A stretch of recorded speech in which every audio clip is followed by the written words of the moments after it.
Hello, everybody, and welcome to this fun Call of Cthulhu stream. We're not playing Call of Cthulhu, but I'm here to talk about Call of Cthulhu a lot because that's what I do pretty much on a regular basis anyways. Hello, I'm Lindy of LaughLoveLindy. I play in a lot of Call of Cthulhu live streams on Twitch and off-stream as well, for at least on a weekly, if not tri-weekly basis for the past 3 years. So I know a little bit, just a little bit about the game. Hope everyone's having a fantastic evening. I know I am, and the stars are soon to align, as can be seen right over here. It's great. I'm very excited. So I'm just going to dive on into it about why I'm so excited. See, Call of Cthulhu, the Keeper's book, is now on Roll20. I know, there's finally a compendium for all your Call of Cthulhu stuff on Roll20. It's the best, because, you know, we've had it for D&D for a while. It's time for Roll20, and I could not be more excited because pretty much everything that is in my very well-worn and loved copy of the Investigator's Handbook is also in the Keeper's book. So really, whoops. Thank you, Kat. Really, you only need one book, which is awesome. So this is roll20.net/Call of Cthulhu right here. There is a free module if you want to try it. It's the Quick Start Rules. So it's not the full Keeper's book, but it's got a lot of stuff to it. You can kind of download it if you like. If you want to kind of click along and just kind of look and see what it's about, you can, check out the character sheets, how the roles work, etc., etc. But we're going to be mostly talking about this today, the Keeper's Rulebook.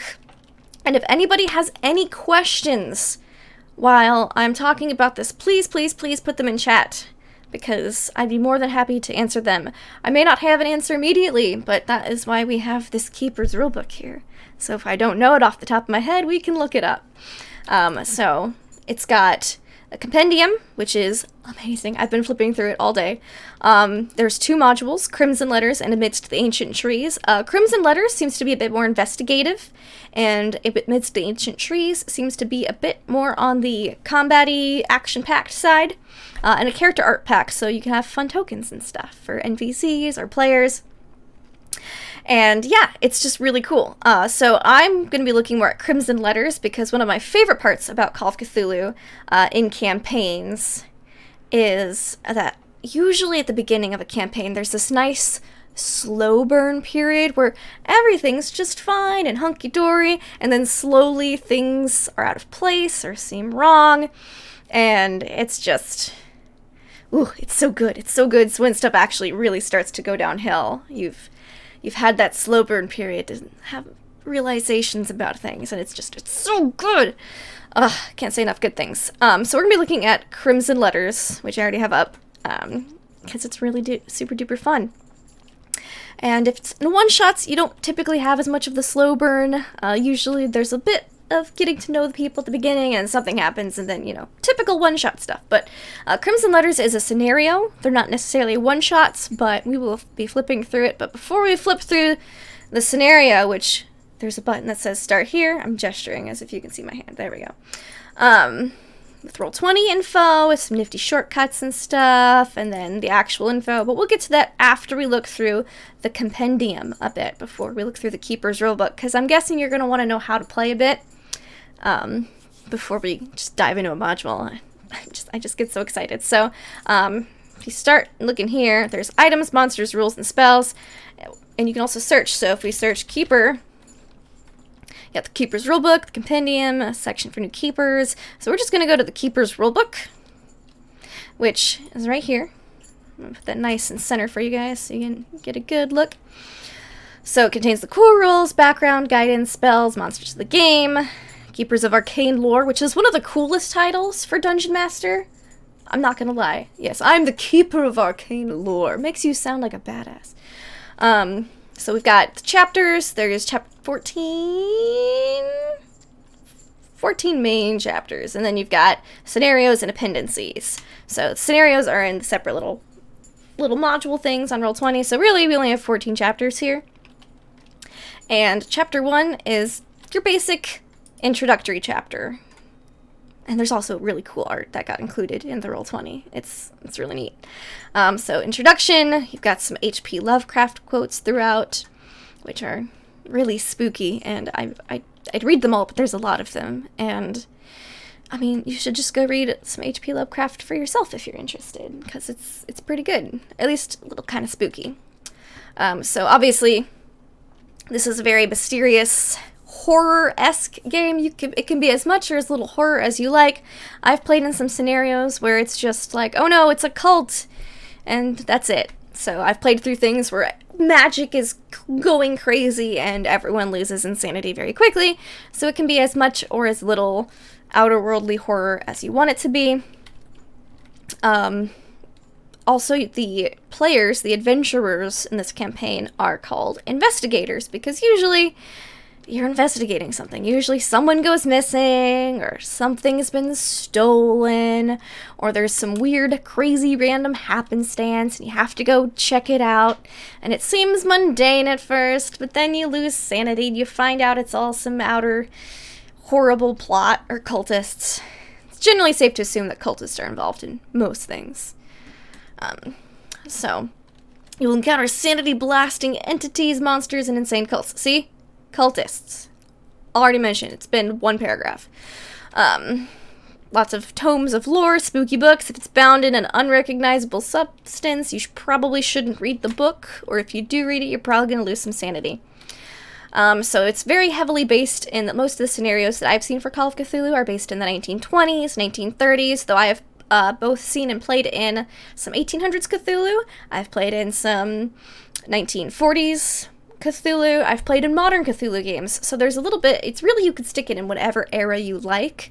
I just know that a lot of the modules are set in the 20s and 30s because the fact that most of H.P. Lovecraft's work was done during the 20s and 30s. So if you like cosmic horror and all that stuff, or just period RP, it's not a bad game to play. So, an overview of the game. Let's see. Excuse me. So one person's the keeper. You have the rest of the players. For a campaign, I usually like to have about 5 to 6 players, because then if someone's sick, you can still kind of continue on. If someone misses a Call of Cthulhu session, usually they're not going to miss out on too much, and the other investigators can fill them in on some points. It's not like it's the end of the world if they didn't make it, unless their character could have prevented the end of the world, in which case you probably want to hold off just on playing the session. It happens. What's your favorite era for the game? So my favorite era for the game, I am a sucker for the 1920s, not gonna lie. I love the 1920s in general, but I will say that the 1950s game that I played was a lot of fun because you had a bit more technology, but there was more like car racing and stuff, so there was a lot more moving around because air travel was a lot easier then. So it can make kind of easier to make a bigger game, more international game, if it's set later on than in the 1920s, when it's like, okay, let's sit on a boat for 4 weeks to get to Europe because we started off in New York. Yeah, it could easily also extend into the future with just a few adjustments. So there's always blank skills on the character sheet. You can just fill that in with, like, cybernetics and stuff, and it could be whatever era you want it to. I really want to play, like, a medieval Cthulhu game. I think that would be super fun, like a Renaissance Cthulhu, because, I mean, that'd be, like, hard mode, because you don't even have, like, typical, like, you don't even have the Dewey Decimal System to help look up stuff in a library. So, dream goals, medieval or Renaissance Call of Cthulhu, but just put that in my pocket for now. So, a lot of the stories known as scenarios. That's typical. Rather than modules, they're often called scenarios. There's some you can get really short ones, like Crimson Letters or Amongst the Ancient Trees, or Amidst the Ancient Trees, are fairly short scenarios. You can usually play them in about one. If you're just blasting through it, you can play it in one session. If you're taking your time, it could take up to, like, my home group was playing it, I think it'd probably be about 6 sessions. We're not a fast group of people, but we're thorough. So, the side of the Black Plague is rad. Oh my goodness, what if the Black Plague was caused by, like, Shoggoths or something? What if it wasn't rats? What if it was just, Eldritch Horrors and, history's run by the winners, or written by the winners. So we beat Cthulhu and we didn't want people to find out about it. So we just said rats. We blamed rats. Poor rats. Alright. So, your investigators don't need to be anything like you. Same thing as pretty much any other TTRPG. Most of the play is verbal exchange. That is true. I would say that Cthulhu is a bit more RP heavy, just as a pure basis of a game, than things like D&D can be. Where in D&D you can just do a lot of rolls. Call of Cthulhu, a lot of the rolls you make are when you're investigating something, in which when you're investigating things you need to ask questions. So it's a bit more talky than some RPGs that I've played. So you use dice. A lot of the dice that you use are D100s, that's the main dice, but also you will use D10s, usually for weapons, and sometimes for, like advantage, disadvantage things. You'll also use D6, usually for sanity loss, and D4s for smaller sanity loss. Eldritch horrors could take the form of plague doctors. Okay, y'all are giving me ideas already for super fun campaign stuff. God, now I need to make a Cthulhu plague game. Alright, so cooperation and competition. I'm fairly certain most people are aware that gaming is a social pastime. So be friendly with your fellow investigators, because it's likely you against the eldritch horrors of the world, and if you don't team together, you might not survive. I've definitely played in games that were more antagonistic towards other players, and in the ones where people are more cooperative towards each other, there's generally a higher survival rate. So it's very nice. There are no winners and losers. Everyone wins by playing. You only lose sanity, which we're already doing in real life anyways. So, I mean, you don't really have much to lose. So, if you've never played an RP game before, there is an example of play. So, there's some nice little scripts here from the Keeper versus the players. I'm not going to read through all of that, because if you want to watch a Call of Cthulhu one-shot or a Call of Cthulhu game, I know that Chaosium had one during Roll20Con, and it's on the YouTube, and I think it's on a highlight on here as well, so you should just go watch that, because it's going to be a lot better than reading through this with me, and me trying to do all the players' voices. So, there's that. Yeah, no secret betrayal roll, it would be too hard. Now, some players do try to betray everybody. I've seen it, I've been a part of it. I wasn't the betrayer, I've been betrayed more than once, but it never ended well for the betrayer. Let me just put it that way. Usually they get stabbed in the back later, or karma gets them. So, just saying it now. So, this book contains everything you need to play Call of Cthulhu except for dice, pencils, notepaper, and some friends. And since it's on Roll20, you don't even need the pencils and notepaper or dice. You just need friends. So you need this, an internet connection, and friends. And if you don't have friends, you could do what I did once upon a time, and you go onto the Roll20 looking for group forum, and you find a nice group of people to play with who all want to play the same game, and you just make it a weekly thing. I've been playing with my home group now, that's where I met my home group, for 3 years, so it does work, can confirm. We like D&D, Call of Cthulhu, and many other games. So definitely, if you want a group to try to play Call of Cthulhu with, check it out. I mean, there's tons of ways you can find a group, but I can confirm the looking for group tool does work. I've used it. It's super effective. You don't win at Cthulhu, it's how much of you survives to suffer. That is your ending. I mean, I've that's true. There are some solo scenarios. I have one on my bookshelf. It's Against the Flames. It's a really fun solo scenario, but I will say it is more fun with friends, because then you have someone to go crazy with, which it's always fun to go crazy with friends. So the first section of the book, chapters 3 through 9 are rules, tips, tricks, how to play it. The Keeper section is 10 through 16 and is only for the Keeper. Although I will say, if you wanted to read it, go ahead. There's nothing super crazy in there. I would just not read the Crimson Letters or Amidst the Ancient Trees. Just don't read the scenarios. Everything else is fine. There's an example of play. We already looked at that. Let's see. What the game covers. Cthulhu Mythos, which if you click this is my favorite thing. It's all hyperlinked. If you click Cthulhu Mythos, it takes you to a section on the Cthulhu Mythos. It's so it's so fancy and fantastic. And I was, it's kind of like Wikipedia, when you can keep clicking things and you get further and further in, you're like, where did I start? It's kind of like that. It's kind of, you can go, definitely go on a Cthulhu wormhole. So it tells you about, gives you a nice general summary. If you know nothing, if you're like me and knew nothing about Cthulhu or Lovecraft or Hastur, King in Yellow, Abhoth, Nyarlathotep. If you didn't know anything about any of those people, if those names all sound like gibberish, partially because they are, check out the general summary. It's pretty effective and conveying.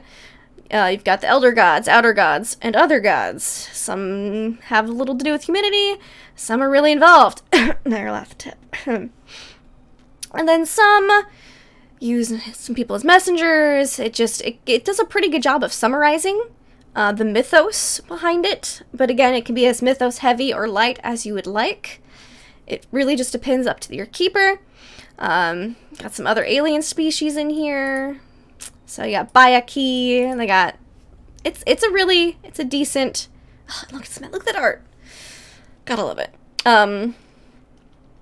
So what was left out was Sandy Peterson took the decision to ignore a portion of the mythos that did not appeal to him, which he felt was not Lovecraft's original concept. He left out the war in heaven, which the great old ones battled and were defeated by elder gods. So basically you can just read about the history stuff if you want to here. But we're going to go back to the compendium, which if you scroll up, if you saw what I did there, let me just click something random. There we go, Deities of the Mythos. If you scroll up in the upper right-hand corner, if you ever get too lost down the rabbit hole, you can go back up and click the compendium, and it brings you right back to the index. Discovered that, and it was super helpful. Yeah, the linkability is really nice.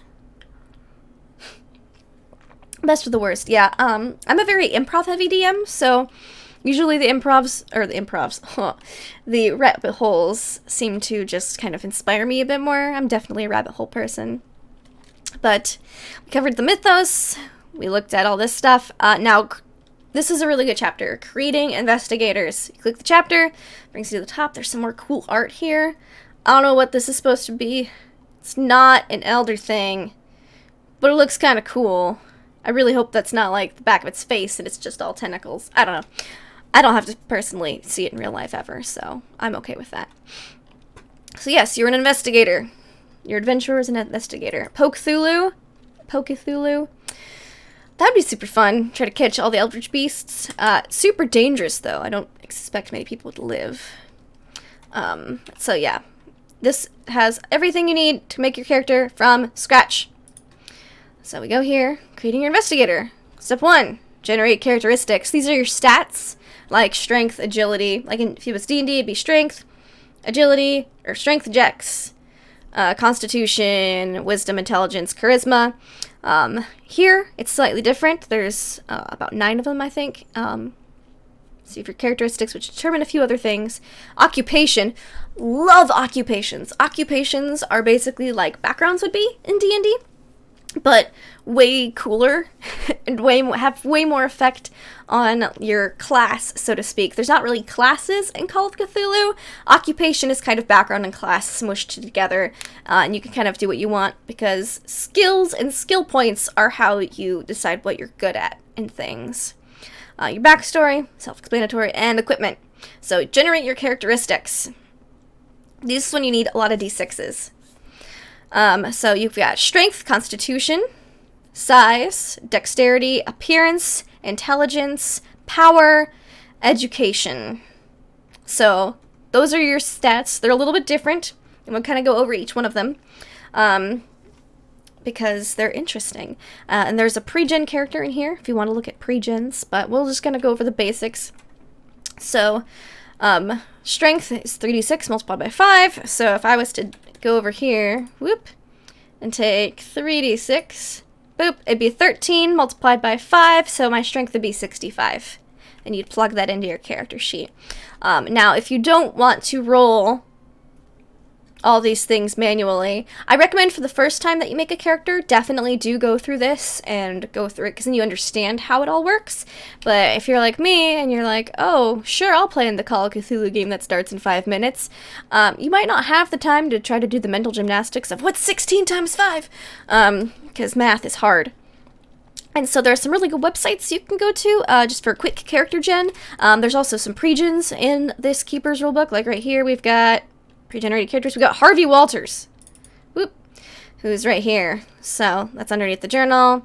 Pre-gen, and he's got his little character sheet, which these are the new character sheets, by the way.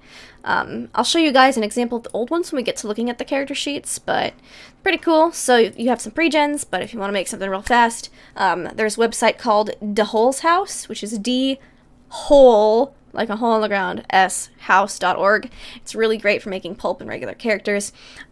You can, like, 2 minutes make a character, and then I just take the PDF info and I put it into a Roll20 character sheet. I wind up doing that a lot.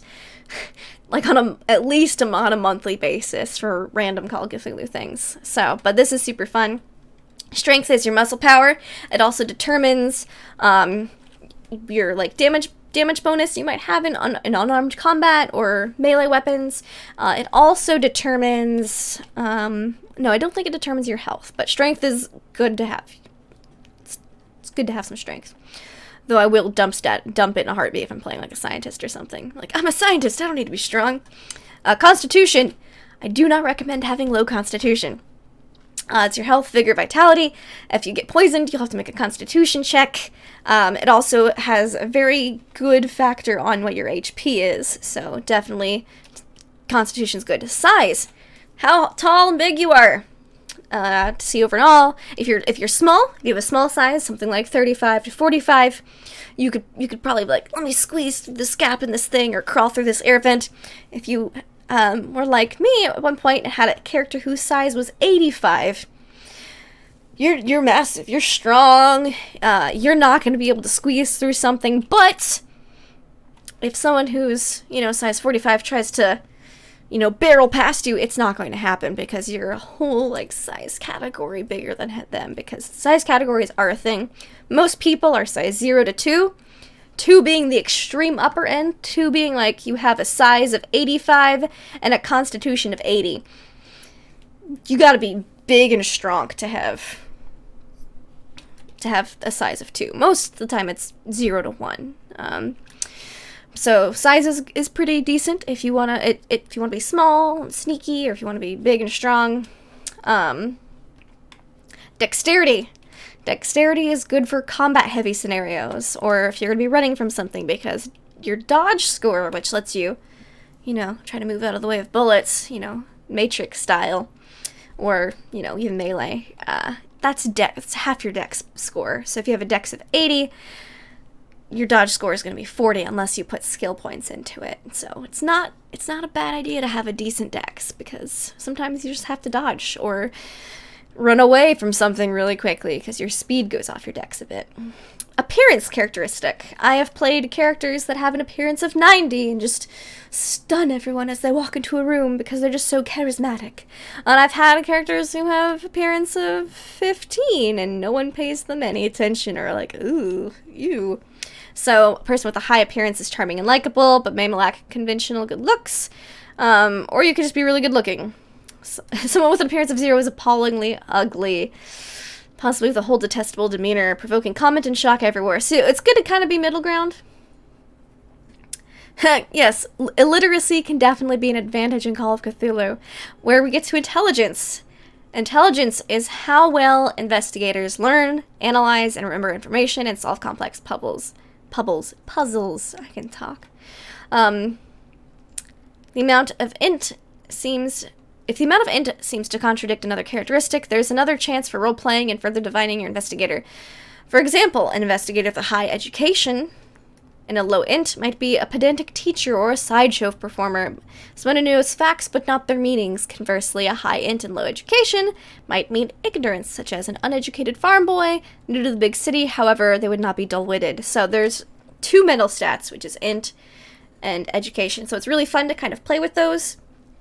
Whether you're going to be witty or educated, it's up to you. Power. Power is what your sanity is based off of.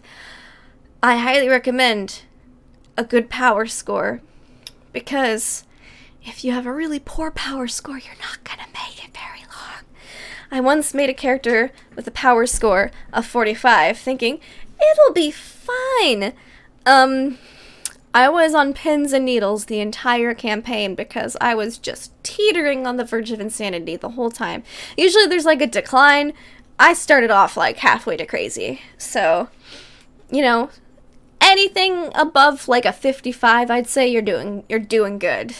Anything lower than like a 45, it was lovely knowing you. Rest in peace.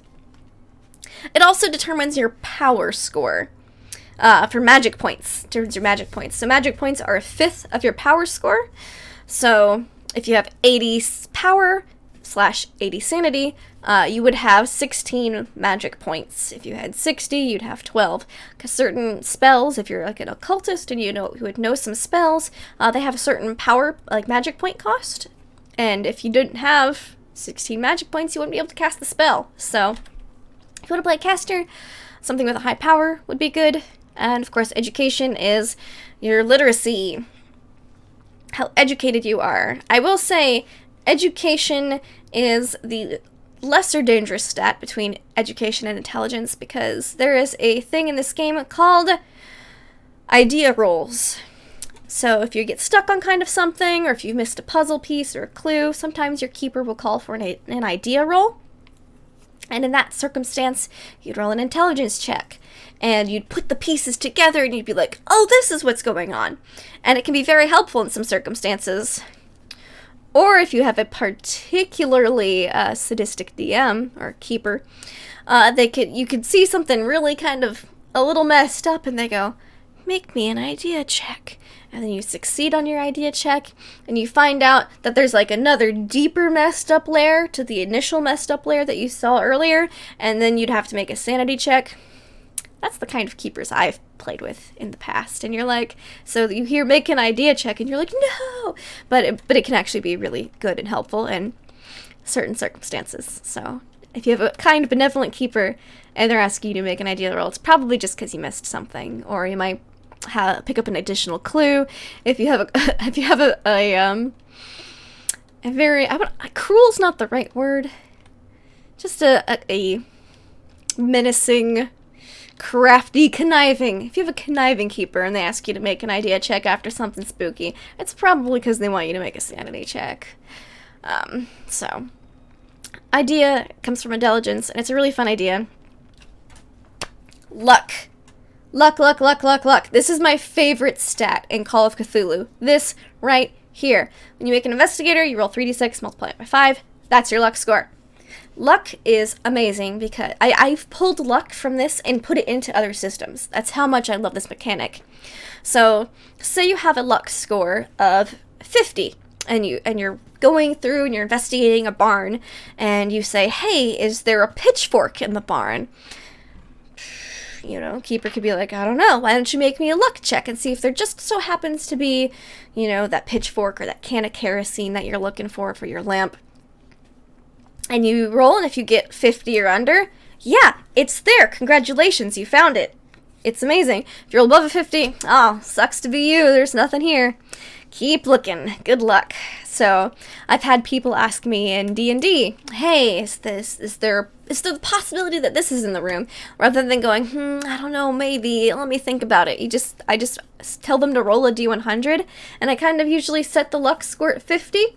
But if it's something that's maybe a bit more obscure, like, I want to go into this barn and look for a set of batteries for this flashlight I have, that might not be as likely as a pitchfork or kerosene, so maybe you'd make that a hard luck check. There are degrees of success in Call of Cthulhu. That would be a regular success, a hard success, and an extreme success. A regular success is anything equal to your skill set or lower, so stats are all 1 through 100, but typically they cap at 75. So if you had a 50 in something, if you rolled 50 or lower, that'd be a success. If you needed a hard success, you'd want to roll 25 or lower. And if you needed an extreme success, you'd have to roll a 10 or lower, because an extreme is a fifth of the original score value, and hard is half. There's a chart in the Keeper rulebook here and the player's investigator's handbook for like shortcuts for half and fifthing scores, so that you can easily just go up and see, yep, that's a fifth of it. That's an extreme success, which is pretty nifty. So luck is super amazingly awesome, and I recommend everyone use it in all their games, always and forever. I could go on, but let's move on to age. They don't really have any stats for younger than 15, so you're probably going to be playing a 15 to 19-year-old, which means you're not as strong or as big. 20 to 39 is the average I've seen played. I've seen a few, 40 to 49-year-olds, in which case you make an improvement check for education, which you roll, to make an education improvement check, you roll up the percentile die. If the result is greater than your education score, you can add 1d10 percentage points. So basically, the older you get, the more you learn, kind of dealio, or the chance you've learned some more things. So, but the thing is, the older you get, the more education checks you get, but the more you have to start subtracting points from other places, like strength, con, dex, and appearance. 60 to 69 years old, 70 to 79 years old, and 80 to 89 years old. I once thought it'd be hilarious to make an 86-year-old woman occultist who knitted her spells, thinking she'd only live for 3 sessions, because you have to deduct 80 points from your strength, con, and dex, and reduce your appearance by 25. So 80 points is a lot when you may only have a 50 in strength and a 60 in con, and somewhere between, like a 20, a 35 to 65 in dex. So it's a lot of points you have to subtract. She was slow, she was weak, she was really educated, she had a high education score. Yeah, it's a lot of points you have to deduct, because if you only have a 50 strength, you're going down to 25. I had terrible movement speed. I thought I was only going to survive for 3 sessions, but no. You might think, oh, they're awful, and I had to subtract all these points, so they're going to die right away. That might not be the case. You might be that person who lives for the full 16-session campaign and then willingly sacrifices them at the end, please kill me already. I've seen so much and I'm really old and all of this hurts. So, just because you have to subtract all those things doesn't mean it's not a playable character.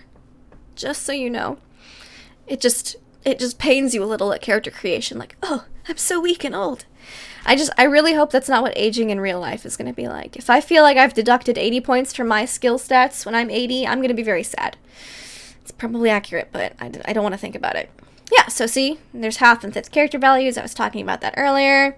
Other attributes. You have damage bonus and build. I briefly mentioned build, which is your size categories.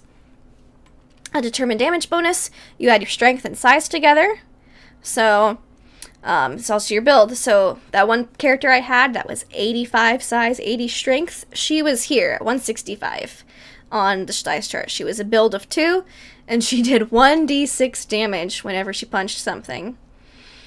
So, she hit hard. She was real good at beating people up. But I'd say more on average is I'd say average is probably a damage bonus of 1d4, a build of 1. I've had some characters, though, who only have a build of 0 and no damage bonus. I'd say it's about 50-50 for me. Maybe 60-40, 60 in the build category. This one, 40% of them in here. But you can see that things get really big, and they start to really hurt. So if something's really big and it's coming at you, I recommend running. Running's a really good thing to do in this game. Yeah, it's up to 40-10. You have to make the education checks to see if you roll higher than your score. And if you roll higher, then you get to add the d10s. So, hit points, con and size. So by adding con and size and dividing the total by 10, that's your hit points. So from what I've seen, the average hit points of an investigator is around 10 to 12. That's what I see most often. The highest I've ever had is 15. And the lowest I've ever had is 8. And let me tell you, 8 is terrifying because a pistol deals 1d10 plus 2 damage, or 1d10 depending on the pistol. So if you're fighting guys and they've got pistols, you can just be one shot, done, pistol, bam, dead. So 8 hit points is pretty terrifying. Yes, run like velociraptors are chasing you, because odds are it's something worse. That is basically Call of Cthulhu in a nutshell. If you see something terrifying, you should go the other way as quickly as possible. So there's a section on wounds and healing, but we'll get to that when we get there. Your movement rate. You can move a number of yards or meters up to 5 times your move rate. I've seen a lot of move rates is about 8 if either strength or dex is equal to or greater than size. If your strength and dex are greater than size, you're real fast. If you're really, if you're really big but not as strong and dexterous, your movement's going to be slower. And if your age is in the 80s, again, here's that old character coming into play, you should deduct 5 for movement. I'm pretty sure I had 2 movement. So I had movement 7, and then I had to deduct 5. I was very slow. I honestly don't know how I made it, but I think it was all the help from my companions. So thank you, fellow group members. Determining your occupation. This is my other favorite part. Luck's my absolute favorite part about Call of Cthulhu. The stats are all fun and stuff, but determining your occupation is super duper duper duper fun. So it's how your investigator makes a living. You could be a doctor, a student, or a low-life fraudster. Yes. So an occupation also reflects a particular investigator's field of expertise, and so dictates which of their skills should be higher. So you've built your character stat points up. You've got your strength, your size, your education, your intelligence, your power, etc.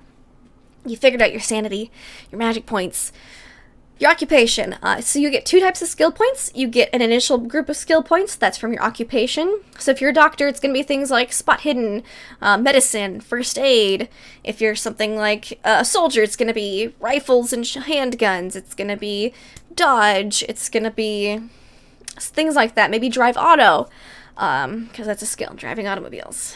Because not everyone knew how to do that back in the day. And some people are definitely better at driving than others. Just personal eyewitness being on the road. I see it every day. So the actual occupation of your investigator will have limited effect during the game. It's simply a basis for your starting skills and help define your backstory. So here we go. For instance, on the sample occupations, an antiquarian encompasses appraisal, arts and crafts, history, library use, other language, which is anything other than your base starting language, and 1 interpersonal skill. Interpersonal skills are charm, fast talk, intimidate, and persuade, and there's subtle differences between all 4 of them, but they're all pretty useful. Spot hidden, and 1 other skill of your choice. You can just pick whatever you want for that. And then once you've picked your professional skills, your occupational skills, you get some personal interest skills. So whatever it is that you do in your free time that doesn't pertain to your job, those are those skills. So we're going to look at these occupations in a minute because some of them are amazing. Absolutely just inspiring. Like, when I make a character, before I even think of a concept, I just go and I look through the occupations list and I say, what is the most ridiculous thing on here? Or I go, I'm kind of feeling punchy. I want to hit a bunch of stuff. What are the punchy things, like assassin or hitman, that kind of stuff? So you can look through and you can see what you're kind of feeling in the mood off of occupation. And there are some ones in there that are just really mundane, which can be absolutely incredible because you're used to playing a hero all the time. You know, sometimes you just want to be a waitress or a secretary or an animal trainer. It's brilliant. It's absolutely brilliant. So personal interest, yep. So upon experience and knowledge from hobbies and other non-professional activities. Weapons and firearms skills. Sometimes there's specific ones, like anyone can, like the base for handguns is 20%. Everyone has a 20% chance to hit something with a handgun and a 25% chance to hit something with a rifle or shotgun. But say you wanted to use a flamethrower. That only has a base skill of either 5 or 10%. I think it's 10%, which is still pretty good. I'd like a 10% chance to be able to successfully use a flamethrower in real life. But say you want to be really good with a flamethrower. You just put a bunch of your points in there and bam, now you know how to flamethrow really well. Credit rating is a unique skill. It is how much moolah you have. What's your daily spending limit? How much money can you spend? What is your status in society? What kind of living standards do you have? If you're trying to bribe your way past a guard, for example, your keeper might ask you to make a credit rating check to see if you know your social influence, status, and money can get you through. So you roll. If you're really poor, you're gonna have like less than 20 or 30. There's a neat little chart in the living standards section, which we'll go to later, that shows you like the different classes, like what your living standards would be at each one. I once had a character who had 90, and I just threw money at all my problems, and it worked surprisingly well. So don't diss your credit rating, because it could be very helpful. Yeah, for a poor lone pickpocket, you'd have 9. For a wealthy person, it'd be like 90. You can put whatever you want here.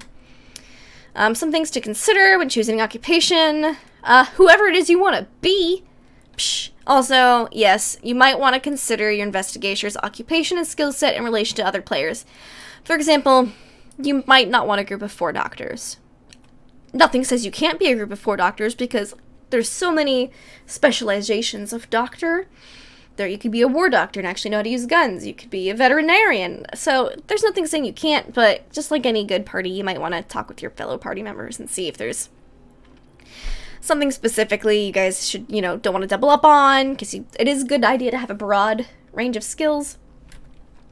But if you're playing a more serious campaign, you might not want a circus acrobat in there. Did I once play an Italian circus contortionist? Yes, I did. But that's aside from the point. You could be Doctor Who. You could be anything. So just kind of take into consideration the tone of the game you're playing, maybe when you decide it. Maybe not. Depends on your keeper and your fellow group members. But you might want to talk to him. Creating backstory. Yes, Doctor Who could be an Elder God. It wouldn't surprise me. Or at least an Outer God. So, backstory is... Oh, there's some neat things actually here in backstory. So... There's a random table for inspiration. So let's start here. Let's see. I think this is 1, 2, 3, 1, 2, 3, 4, 5, 6, 7, 8, 9, 10, 11, 12. So 1d60. So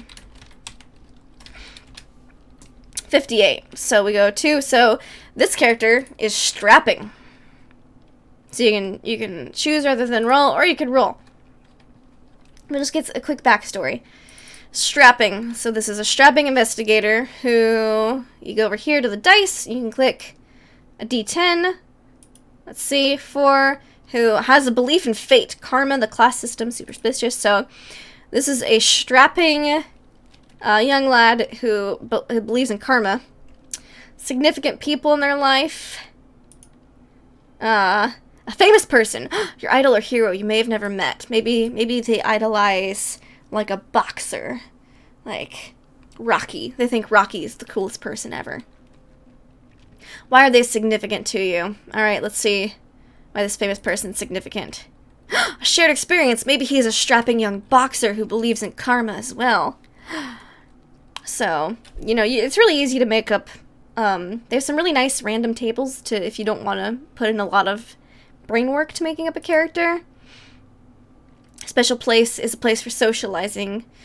Maybe it's the local bar you go after training boxing, and your special treasured possession is a weapon. Boxing gloves. Or knuckle dusters. You could definitely... Knuckle dusters are a weapon. They're on the weapons table. You could even have a war boomerang. That is on the weapons table. I love it. Marcus of Queensberry. Rules for bare-fisted boxing. Yeah, bare-knuckle boxing. It's fine.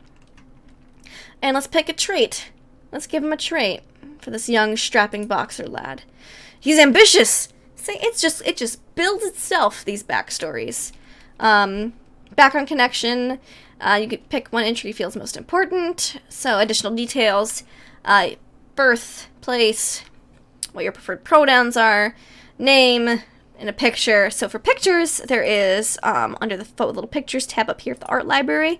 When you buy the Keeper's Rulebook, you get a bunch of character arts, which there's some pretty cool looking ones. There's some quite quite a variety. Actually, I was pretty surprised at the variety. There's our pre-gen dude. Variety of art styles. I think my favorite here is Token 9. Yeah, the little old lady. She's my favorite. I do like her as well, though, because she looks like she's just got attitude. Like, maybe she'd just shoot you as soon as look at you. So, you can do all those things. Cash and assets. Not necessarily carried on you. Assets are things that your investigator owns at the start of play. So, here you go. Here's your credit rating scores. Penniless, 0. 1 to 9 is poor. You have $1 to $9. Average is 10 to 49. Wealthy is 50 to 89. Rich is 90 to 98. And super rich is 99. I've never seen 99, but I hear it's a real good place to be at. And that's for the 1920s. They also have modern, so if you wanted to play modern Cthulhu or maybe something more akin to the 80s, like I've got an 80s Pulp Cthulhu campaign coming up in 2020, so I'd probably use this chart for my credit rating more so than the 1920s chart. And equipment, they've got equipment lists and weapons tables, but that's all basically how to make a character in Call of Cthulhu. It's all in the Keeper's rulebook, which is very nice because I know a lot of Keeper's books only have Keeper's information, whereas in Call of Cthulhu, their books are very well laid out, and you actually have everything that you need to play in the Keeper's rulebook. Technically, almost everything you need to play is in the Investigator's handbook as well, but I will say the Keeper's rulebook does have more rule specifics and additional 2 scenarios, which the Investigator's book does not have, which puts it a little bit higher in my book. Oh, it's so funny. Okay, so we looked all through the Investigators. Let's look at the skill list. Also, there should be occupations. Sample occupations. Yes, here we go. So these are some of the sample of possibilities. The Investigator's Handbook does provide more. There's some that are Lovecraftian and some that are modern. So we've got antiquarian, artist, athlete, author, clergy, criminal, dilettante, doctor of medicine, a drifter, engineer, entertainer, farmer, hacker, journalist, lawyer, librarian, military officer, missionary, musician, parapsychologist, pilot, police detective, police officer, private investigator. That was my first one. First one I ever played was Private Investigator. Loved it. Professor, soldier, tribe member, and a zealot.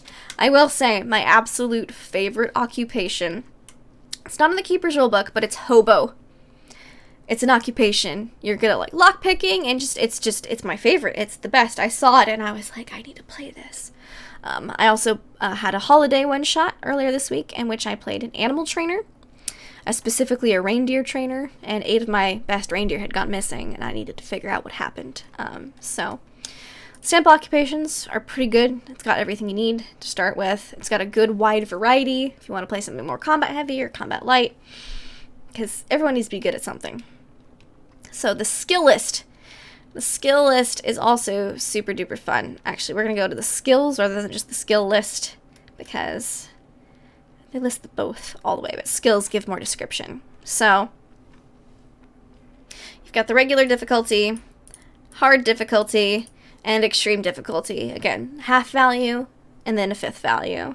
So your keeper might say, I need you to make me a hard first aid check. And since first aid has a start of 50 or 30%, you'd have to roll 15 or less.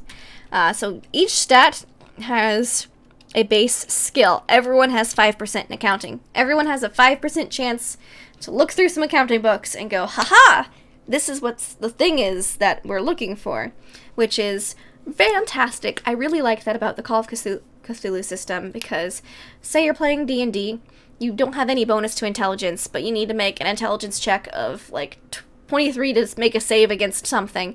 There's no way you can do it unless your DM is benevolent and allows a nat 20 to succeed on a skill check, which really only works in combat and saving throws. So in Call of Cthulhu, there's always a chance. It may only be a 1% chance, but you always have a chance to succeed. I've had a couple of instances where it felt super epic because I only had a 5% chance in something and I'd roll like a 2 and I'd be like, I did the thing that I'm not good at, and just it's super fun. So everyone has a base skill. I'm just gonna kind of scroll through, let you guys see.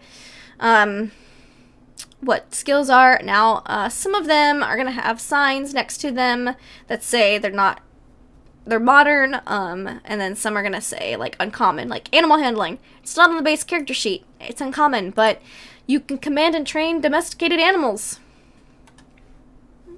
If you're a dog trainer, you take animal handling. If you're a reindeer trainer, you take animal handling. So you've got pushing examples. So pushing's a thing you can do. So if you want to make a roll, say you're trying to perform first aid on someone, and you don't make your check, and you're like, oh man, I really want to make it. You can ask the DM to push the roll, and Keeper can say, sure, give me a pushed roll. So you get to roll again, but if you fail on the pushed roll, the consequences are worse than if you had just failed originally. So say you've got a leg wound and you're trying to pull a bullet out and you fail. Well, the thing that if you fail, you might just the bullet might just stay in there and you might be injured for a little bit longer. So you push the roll. If you succeed, great, you're better. Let's move on. If you fail the pushed roll, maybe someone got a little too you accidentally hit an artery while trying to pull the bullet out. Now you're bleeding out and the bullet's still stuck in there. So it can be worth the risk to push the roll, but sometimes it's real bad if you fail the pushed roll. So I typically only push rolls on things that I'm already skilled at. Like, say I have a 60% chance to succeed at something and I fail the push. You're probably going to make it on the push. But sometimes you just roll 2 99s in a row and it happens, so. If you want to look through the skill list, there's examples for what each skill means, like anthropology, opposing skill difficulty level, pushing examples, and samples of consequences of failing pushed rolls. So if your player's like, I want to push this anthropology roll, and you're like, I don't know what a consequence would be for that, here's your example on how to fix it. Appraisal, archaeology, ooh, some fun pictures. Art and craft. There's specializations for arts and crafts. You can even make up your own, but some common ones are acting, cooking, dancing, calligraphy, carpentry, opera singer, painter, decorator, sculptor, potter, photographer, writer, etc. So art and craft is very vague. I think I had someone who's art and craft, forgery. Yeah, forgery's on there. So you can be pretty much whatever you want. I think I had painting as one of my things one time. So, it means you're good at it, you can maybe perform the craft or fix things related to that craft. Yeah, like forgery. See, here you go. Here's all of these examples. It's so nice. Artillery is very uncommon. But if you have the soldier background, you might be an artillerist. You might have a lot of experience with artillery. Charm. Charm, fast talk, intimidation, and persuade are all different. Charm is if you're trying to be charming. Yeah, seeing Morris dancing on the list when I was reading Wintersmith earlier today is amusing. It's definitely amusing. So charm would be like, oh yes, I'm trying to persuade or charm you, and be like, oh, you're so wonderful and witty, haha, tell me what I need to know. Fast talk is making a lot of rapid fire excuses to try to get out of a situation quickly without, like, pulling a fast one on somebody. Intimidate is fairly obvious. You're intimidating, you're bullying, you're trying to do that. Persuade is when you actually have time to sit someone down and try to convince them to your side using logic and that kind of thing. So that's the main difference between charm and persuade, is one takes more time and you're trying to appeal to the logic, whereas charm, you're appealing to their flattery kind of thing. So a lot of people have, like, or don't know quite the difference between the 3 or 4 of them, but there you go. There's the differences. So now you know. Climb. I hardly see anyone put points into climb, jump, and swim and throw. But you know what? Sometimes they save your life. So if you have some extra points left over, put it in one of those. Maybe. It can't hurt. I mean, the worst case scenario is you don't climb, jump, swim, or throw anything. But, I mean, throwing is pretty easy. But a failed climb roll can kill you pretty fast. Computer use. That's the first modern one we've come across. It's computers. It's, if you were playing an 80s campaign, you would know how to use a computer. Maybe play some Centipede. Who knows? Ooh, look at the Cthulhu. Credit rating. We already went over that. Pushing examples. Basically, what goes wrong if I don't do that? Cthulhu Mythos. So nobody starts out with Cthulhu Mythos is the only skill you don't start out with any points in, because unless you've experienced the inhuman Lovecraftian things firsthand, you don't have anything. Now, if you play something like an occultist, you can ask your keeper at the beginning of the campaign and say, hey, would it be okay if I had, usually it's up to 10% in Cthulhu Mythos because it is a lot of unknown stuff. So occasionally you might get some points in, but it's very rare. Usually you start off with 0, and then the first time you encounter a spooky Cthulhu monster, then you get points in Mythos, and you usually lose a lot of sanity. So, you know, it's fine. Demolition's uncommon, but a lot of fun. If you want to blow stuff up, take demolitions. It doesn't have to just be military-grade demolitions. It's explosive charges, mines. I've also had, I blew up a kerosene, generator heater thing once that used demolitions because my keeper was like, you're trying to blow up a thing with a specific timing, that's a demolitions check. And I was like, yes, I have points in that. And I didn't die. So if you want to blow stuff up a lot, take demolitions. Disguise can be pretty fun. Depends if you're that warlock who always takes Mask of Many Faces. You might want to take some disguise checks.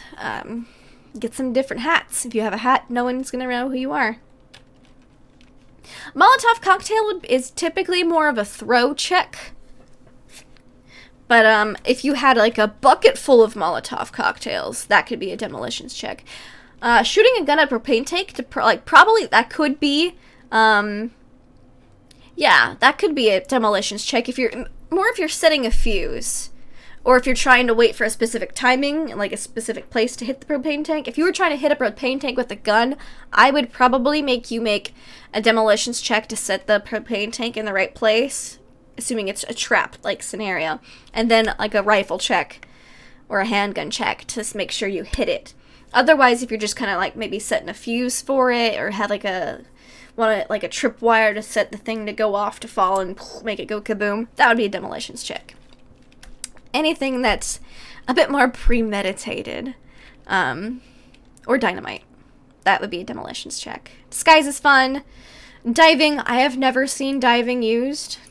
I'm sure it's in some campaigns somewhere. I personally haven't seen it yet, but it exists. So there you go. Dodge. This is what allows you to evade blows, thrown missiles, and so forth. A lot of it's covered in Chapter 6 combat. If you don't want to get hit, if you only have 8 hit points, you might want to put extra points into dodge because it starts off your base is half your dex. Drive auto. 20%. Everyone's 20% good at driving cars. In real life and in the game. So, you know, maybe put some points if you want to ever drive.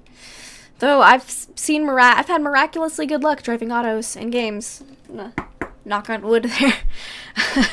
Don't want to jinx myself. My next character is going to be like a car driver, so because there's a driver occupation. That's what I want to be. So don't want to jinx that. Electrical repair, alarms, motor boxes, fuse boxes. It can be a lot of different things. Also, in modern explosives, so you're set. Electronics, that's a modern one. It's for like fixing a broken calculator or whatever. I haven't had it come up yet. Fast talk, verbal trickery, deception, misdirection, and bamboozlery. I know it says bamboozling, but I think bamboozlery is an accurate verb. Fighting.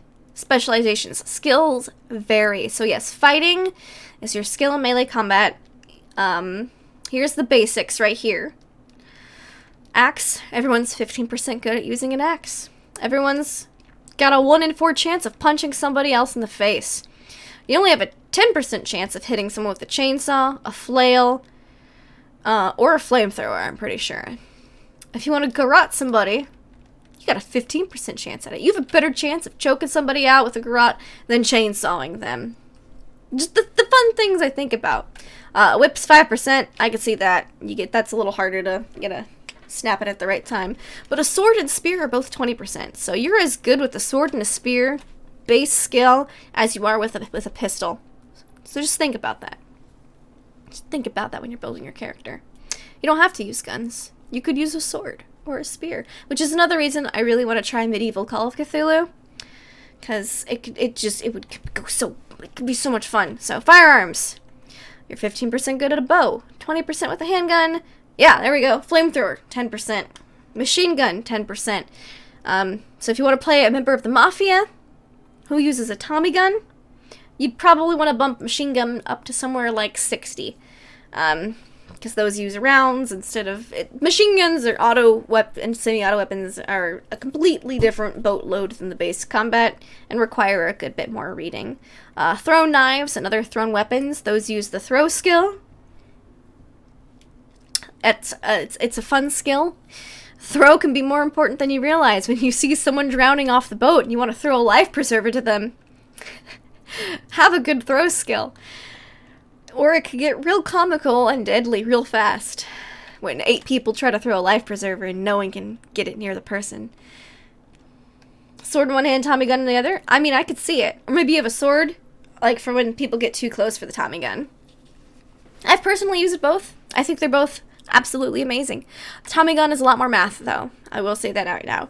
First aid. So with first aid, you can treat a dying character or an injured character, and you get 1 hit point, but the first aid has to be done within the first hour of injury, so it has to be done soon. You can't first aid check someone the next day. You'd have to medicine check them the next day. So you get 1 hit point that day, and you regain 1 hit point every day thereafter. It takes a long time to heal from wounds in Call of Cthulhu. A character is limited to 1 successful treatment of both first aid and medicine until further damage is taken. We'll get to medicine when we get there. But, history, nerd skill, hypnosis. Hypnosis isn't common, but it's actually pretty fun.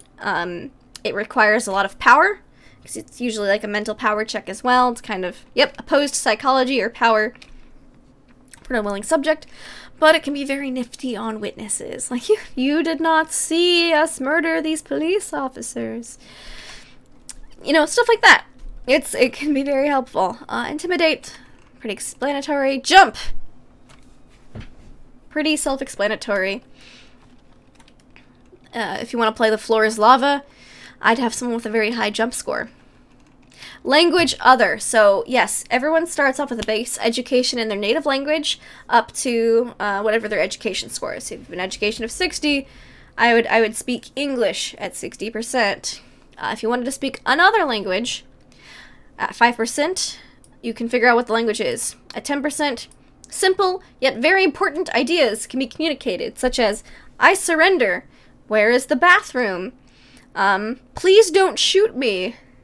Where is the exit? Did someone come this way? Did you see this person? Very simple ideas. 30%, you can go shopping and eat at restaurants.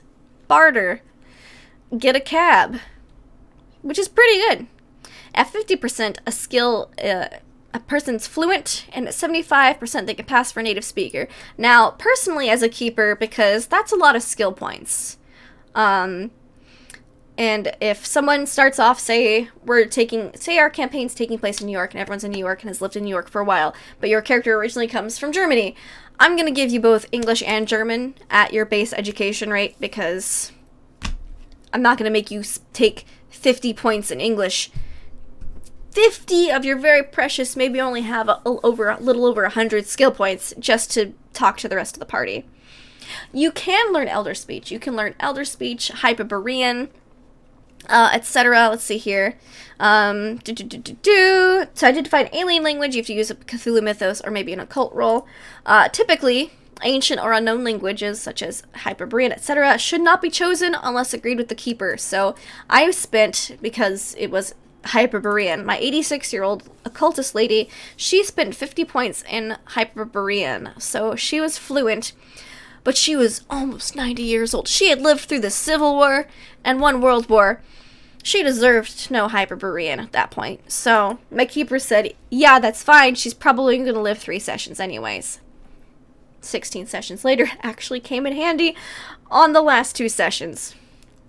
Winning. But usually when I'm a keeper, I usually allow anything between 30 to 50% to be fluent. Like if you put above 30 points in something, I'm going to say you speak it well enough. I mean, you don't need to know every certain word in this language to basically get your point across and have conversations with people, because that's a lot of skill points, and I mean, that's a lot of skill points. So, and it's for something that may not even come up in game. So, law, if you're a lawyer or an investigator or police officer, you probably want to know what's illegal in the places that you are, so that if you get caught doing something, you could be like, oh, but wait, I know my rights. I've gotten arrested a lot, but never on any characters that had law, so go figure, right? Library use. Library use is what helps you read books. It's great, and to find pieces of information. I've also had keepers ask for a library use check when reading through particularly wordy, ancient, flesh-bound tomes, just because information's more difficult to glean out of those kinds of books than a regular book would be. So, you know, it really depends on your keeper.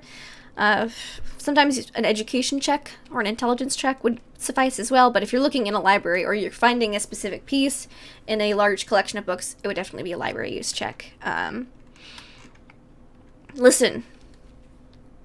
That's what listen skill is. It's fairly useful. Locksmith. I love taking locksmith. You only have 1% in it, so you need to put a lot of points in it to be any good at it, but I think it's a really fun skill. It lets you be a lot more quiet and sneaky than otherwise. I actually haven't seen lore really used much. Usually it's an uncommon skill and a specialization, so maybe if I was playing a more Lovecraft-heavy campaign where everyone definitely knows about the occult, maybe if people had specializations, then that would come into play, but I've personally never seen it come up. Mechanical repair, I've seen come up a couple times. I actually had to use it to fix a train once to get GTFO of a very bad situation. Medicine checks. So, a person successfully treated with a medicine check after a first aid roll. You have to do a first aid roll first, unless it's been more than an hour. You get 1d3 hit points every day. Or, you get 1d3 hit points immediately, and then you get an additional HP every day. So, medicine is good. It's nice to have someone who knows a little bit of first aid, a little bit of medicine, because your base medical skill is 1%. So you have to crit normally. Even if you just pop 20% in there, your odds are a lot better, but maybe if you think you're going to get in a lot of pain, you might want to check out medicine.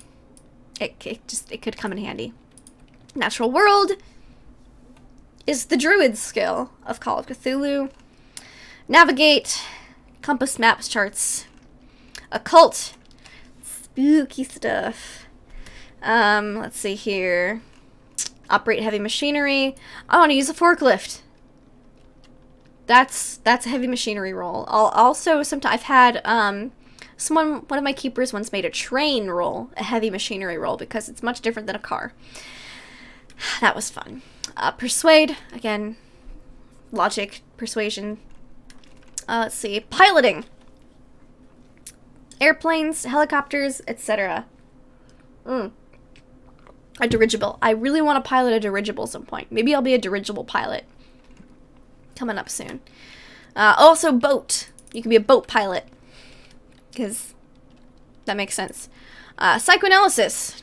There's psychology and psychoanalysis. Psychology is more like to get an insight on somebody. Psychoanalysis is what you use to help someone regain sanity over a long period of time. It's pretty cool. There's psychology. That's why everyone's better at psychology than psychoanalysis, because one, you actually have to study, and one's kind of just how good you are at reading people. Read lips. Uncommon, yet also helpful. It's a pretty cool trait.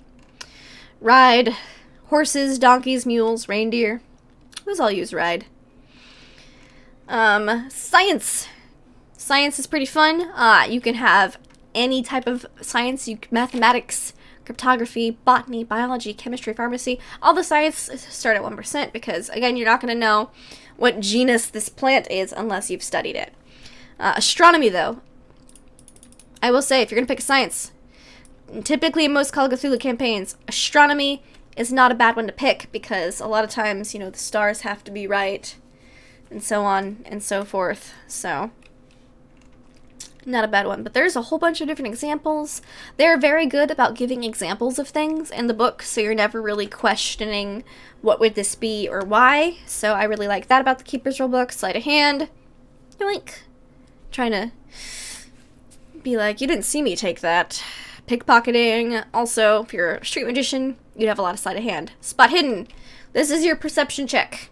This is the perception check. That's not audio. Audio is listen. Visual is spot hidden.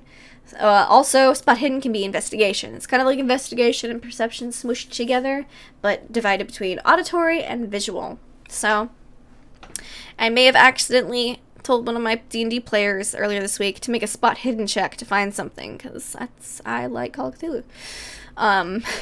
Stealth, being sneaky. Survival, not dying in the wilderness or Antarctica. I once DM'd Beyond the Mountains of Madness. Survival was a very important skill in that campaign. Swim, can be important, depending on your locale. Could also be completely irrelevant. If you're in Egypt, you probably don't need swim. If you're on a boat, if you're in a swamp, you might want to know swim. Throwing things. Tracking, pretty self-explanatory. Want to follow a person, a vehicle, look for prints, tracking. And that's all the skills. There are a lot of them, but they all have a pretty good explanation on what pushing a roll would be in each of those skills, examples of contested things. So, whose only high score was in credit rating? Nice. Yeah, Call of Cthulhu is such a fun system. I think that the character stats are very well balanced with the skills versus the sanity and luck mechanics. I just think it's a very well thought out system. And it's simple and intuitive to pick up. It might look intimidating with all of the skills, but honestly, even if your first build isn't optimized, again, you still have that percentage of a chance to succeed in anything. So, your first campaign's still going to be fun. There's still going to be a chance to succeed, even if you didn't build your character right or whatever. So, it's a lot of fun. Let's see. So we did the skills. Chapter 5, the game system. When to roll dice whenever your keeper tells you to. When you want to try to do something and there's an applicable skill for it, you roll. Physical human limits. Basically, if you're a size 1, don't try to move anything of a size category higher than you. You have limits. Don't try to be a superhero. You're just a person. You're just a waiter or a waitress or a police officer. You're a regular Joe Schmo or Jane Doe or whatever in this game. Opposed skill rolls are basically if, say you and a cultist are having an arm wrestling contest. You would both make strength checks. Say you both have the same stat and strength. But one of you gets a regular success, and one of you gets a hard success. Whoever has the lower number is going to win. A hard success will beat a regular success. An extreme success will beat a hard success. And a basic success will beat a failure. So, and if it's a tie, generally you either stalemate it, or if your keeper says to just roll off again, then you just roll again. I've seen keepers do both, going, oh, it's a tie, roll again, or oh, we'll get back to that in a minute. Let's go resolve this other thing that's going on. So, there's a thing in Call of Cthulhu also known as bonus and penalty dice. So, we'll go to the character sheet for this one now that we've kind of gone over some stats. And to do this, I just double-click the top. And just double-click it, and it just opens and closes. It's really nice. So I go over to the Journal tab. Let's go to our pre-gen. Harvey Walters. All right, Harvey. So we're going to go over to Harvey, and we're going to say, Harvey, let's make you have a psychology check. All right, so you click psychology. These are the new character sheets, by the way. So you've got all your stats up here at the top. hit points, your sanity. He's real beefy. Harvey is a real beefy dude. He has no strength, but boys, he's chonky. He's a chonky boy. All right, Harvey. A pretty chonky boy, because he's got an 80 appearance. He's just not very fast or strong. He's just a little slow. So Harvey, 45 sanity. He's also not the most mentally stable person, but it's fine. We click psychology, so we click pilot. He's also pilot. What? Harvey, you're so skilled. All right, we're gonna make Harvey roll a piloting check. Let's do that. You can pick your difficulty that you're trying to aim for. So we're just gonna aim for a regular success, and we're gonna roll. But say, Harvey's a really good pilot, and it's a really good weather day. So you would roll the dice, and it'd be like, oh, a 32. But because it's such nice weather day outside, and you're piloting, and you're flying your plane, we're gonna give you a bonus dice. So with the bonus dice, you roll another d10, which takes the place of the hundreds place, not the tens place. So we'll roll a bonus or penalty die. So 7. So he would have a 72 if he had if the weather was awful, he would have rolled a 72. But because the weather is beautiful, he keeps the 32, which is a success. But that gives you the opportunity to get a hard or an extreme success if you have a bonus to something. It's almost like advantage or disadvantage, but it's rather than just rolling again and taking the better of the two, you don't roll the second hand place. So say I needed a hard success, and I only got a regular success here. I would need a 25, and I only got a 32, but maybe I could have rolled a 1 or a 2 or something with it, but alas, I did not. So in order to make that a hard success, I would have to spend 7 of my luck. I have 45 luck, so here I would have to go in here and go, well, I spent 7 luck to make this a success. So you would bring your luck down, because this is another fun thing you can do with luck. Instead of just seeing if you have something available there, you can spend luck points to succeed on rolls. You cannot use it on sanity checks, however. Cannot use luck points on sanity. I also think it says in the book that you cannot use luck points on combat, but in every game I've played, my keepers have allowed you to spend luck points on anything but sanity checks, because it's fun that way, If you're going to spend this resource that never replenishes, spend it on whatever you want except sanity checks. That's my motto. Spend it. That's fine. You won't need it later.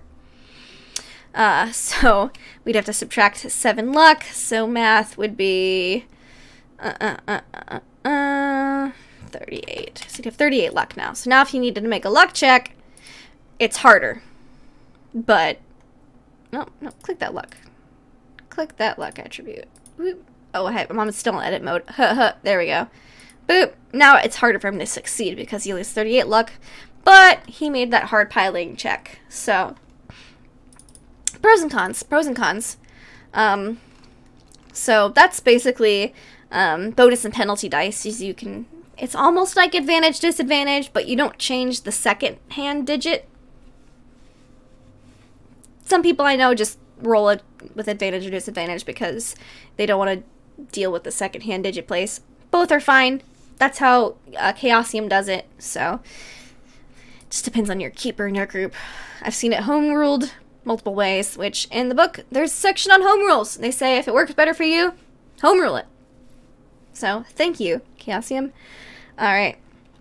So investigator development phase. That's making your investigator. Credit rating, we already went over that. You have a daily spending limit determined by your credit rating, which was shown on there, meaning if you don't spend more than your daily spending limit, you don't subtract any of your money. If you have a daily spending limit of $12 and you buy a $3 sandwich, you don't have to worry about the minutia of, let me inventory management this $3 sandwich out of my limited bank funds.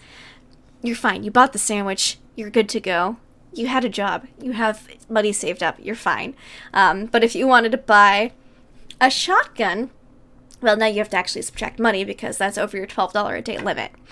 So yeah, that's that. Contacts, people training. It's really hard to gain skill points and things unless you spend like a month of in-game time, and then you might gain a 1d10 bonus to that specific skill you trained. So usually between campaigns, a lot of characters take downtime, or between scenarios, you might spend a few months at the asylum getting some sanity back and getting really good at crossword puzzles or painting. Maybe you take up painting while you're in the asylum. So, now that you can take maybe, additional 1d10 points in arts and crafts or something like that.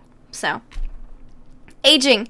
I already showed you guys aging. It's really brutal. It's when you have to subtract things and make education rolls. Optional game system rules, that's basically where they cover home rules, which they say, if it works for you, go for it, but think about it before implementing it to avoid anything super crazy. Combat. Combat is actually fairly simple. I know there's a lot of sections here, but each one's usually about a small page. So we'll just go there real quick and look through it, because look at that cool artwork. He's gonna get eaten. He's not gonna make it. And this guy's doing magic. That guy's got a gun. She's just like fisticuffs and this guy. She's just like, I'm gonna fight you, tentacle monster. Looks kind of like Aphoth. And this guy, he's a goner. He's dead. All right. Anyways, so despite their best efforts to avoid bloodshed, which you want to do at all costs, sometimes you gotta fight. So basically, you say what you want to do. I want to punch the guard. I raise my shotgun and blast the thing. Keeper says, okay. Brawling skill, shotgun skill. It's pretty simple. It's basically along the same lines of roll the skill that you're trying to do, but describe what you're doing so we know what skill to roll, because there are more specific skills than just, fight. So, usually whoever has the highest dex goes first. Whoever has the lowest dex goes last. I've seen some keepers have everyone make a dex check just to see whoever rolls the lowest gets to go first, because they're fastest, because you want to roll low in Call of Cthulhu. So if you have a dice curse and you always roll low, try this game. It might be your jam. I have someone who's very personally cursed with dice. She cannot roll anything high ever. She played Call of Cthulhu and rocked it, because she always rolled really low.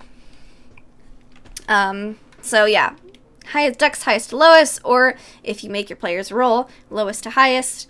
And then once everyone's gone, a new round of combat begins. Fist fights, basically, your fist is a d3 plus whatever damage bonus you have. We went over damage bonuses earlier. Usually it's a 0, a d4, or very occasionally a d6.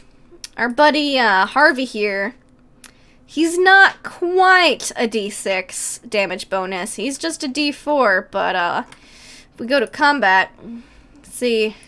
Oh, he should have a damage bonus with that build. Well, I haven't quite filled out his character sheet yet. Oh, so we give him a d4. Whoops, 1d4 damage bonus. You just go up here to edit mode to edit the sheet, and he has a build of 1, because he's not quite giant-sized. So, if he were to roll a brawl, whoop. Oh, he failed. He's not very good at brawling, but he'd have a d4 on top of a d3 for damage. Alright, so we come back over here. Fist fights. Basically, it's contested rolls. Whoever gets higher wins. If you dodge, and you dodge higher than their success, you don't get hit. It's pretty simple stuff. Same thing for melee weapons. The only thing with guns is you can dodge for cover, which makes it a harder. Instead of using a regular success to hit, they'd need a hard success. Or instead of a hard, they need an extreme. And if they needed an extreme to hit you in the first place, they wouldn't be able to hit you if you dove for cover. So no pushing combat rolls is an official rule. I've had some keepers say, if you want to push the combat rolls, it's going to be real bad if you fail, but you can push if you want to. Again, it all depends on how sadistic your keeper is. So, if anyone has any specific combat questions, again, feel free to ask any of them in the chat, because I've done a lot of combat. I've played a few real beefy combat characters. Yes, comparing builds. It's also important. So, for example here, no human is ever going to be able to wrestle a huge monster, such as Dark Young of Shub-Niggurath, to the ground, because that's like a size 4 or 5 something, and a human's, again, a 0 to 2. It's just not going to happen. just not gonna happen. So here we have Harvey, our good old pregen here. You can try, but it's not gonna succeed. But Old Man Birch has a dex of 60, so technically he would go first unless your keeper wants a roll-off. And then they give you an example here of how... They give some really good examples of how combat works, which is really good for if you're a first-time keeper, but I don't want to get too crunchy here in this, example of how things are. So we're just gonna gloss over it. Basically, it's contested, dodging versus fighting, or fighting versus fighting back, versus, and you just go in rounds until you're dead or you run away. Because running away is definitely an option.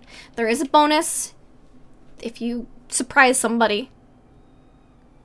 Usually they can't dodge or fight back, so it's like, haha, surprise, I got you. So combat, it's pretty straightforward stuff. Usually you want to try to avoid combat as much as possible, because, again, you only have 8 to 15 hit points, and these things can deal, like a gun is 1d10. Running away is a very good option. I've definitely have some characters that, like, I never back up. Pow, pow, pow, pow, pow. Like, my giant demolitions expert lady, who is a damage bonus of d6 and a build of 2. I once told my companions, I was like, you guys run for the forest. I'm gonna stay here and trigger this kerosene explosive trap that I've laid out for them. We want all the bad guys to get in the house first, because we know bullets don't work on them very good, but we know fire does. And so I stayed in the house to lure them all in, and I failed my stealth check, so they all saw me attempting to hide in the house, and all 4 of them fired shotguns at me, which are like 2d6 at range. That's a lot of d6s with 4 of them. Thankfully, only one was able to hit, and he rolled minimum damage, so I survived, and I blew them all up with the trap, but I was really sweating it. When 4 people with shotguns run at you, you typically should run away. I just got really super lucky. So, made for an epic moment, but I do recommend running. It's a very, very, very good decision. So you got ranged and thrown weapons. If it's a Molotov cocktail, it's going to be a throw. If it's a boomerang, because a war boomerang, again, is on the list of weapons, it's going to be a throw. Escaping close combat, you can just flee. You can just go.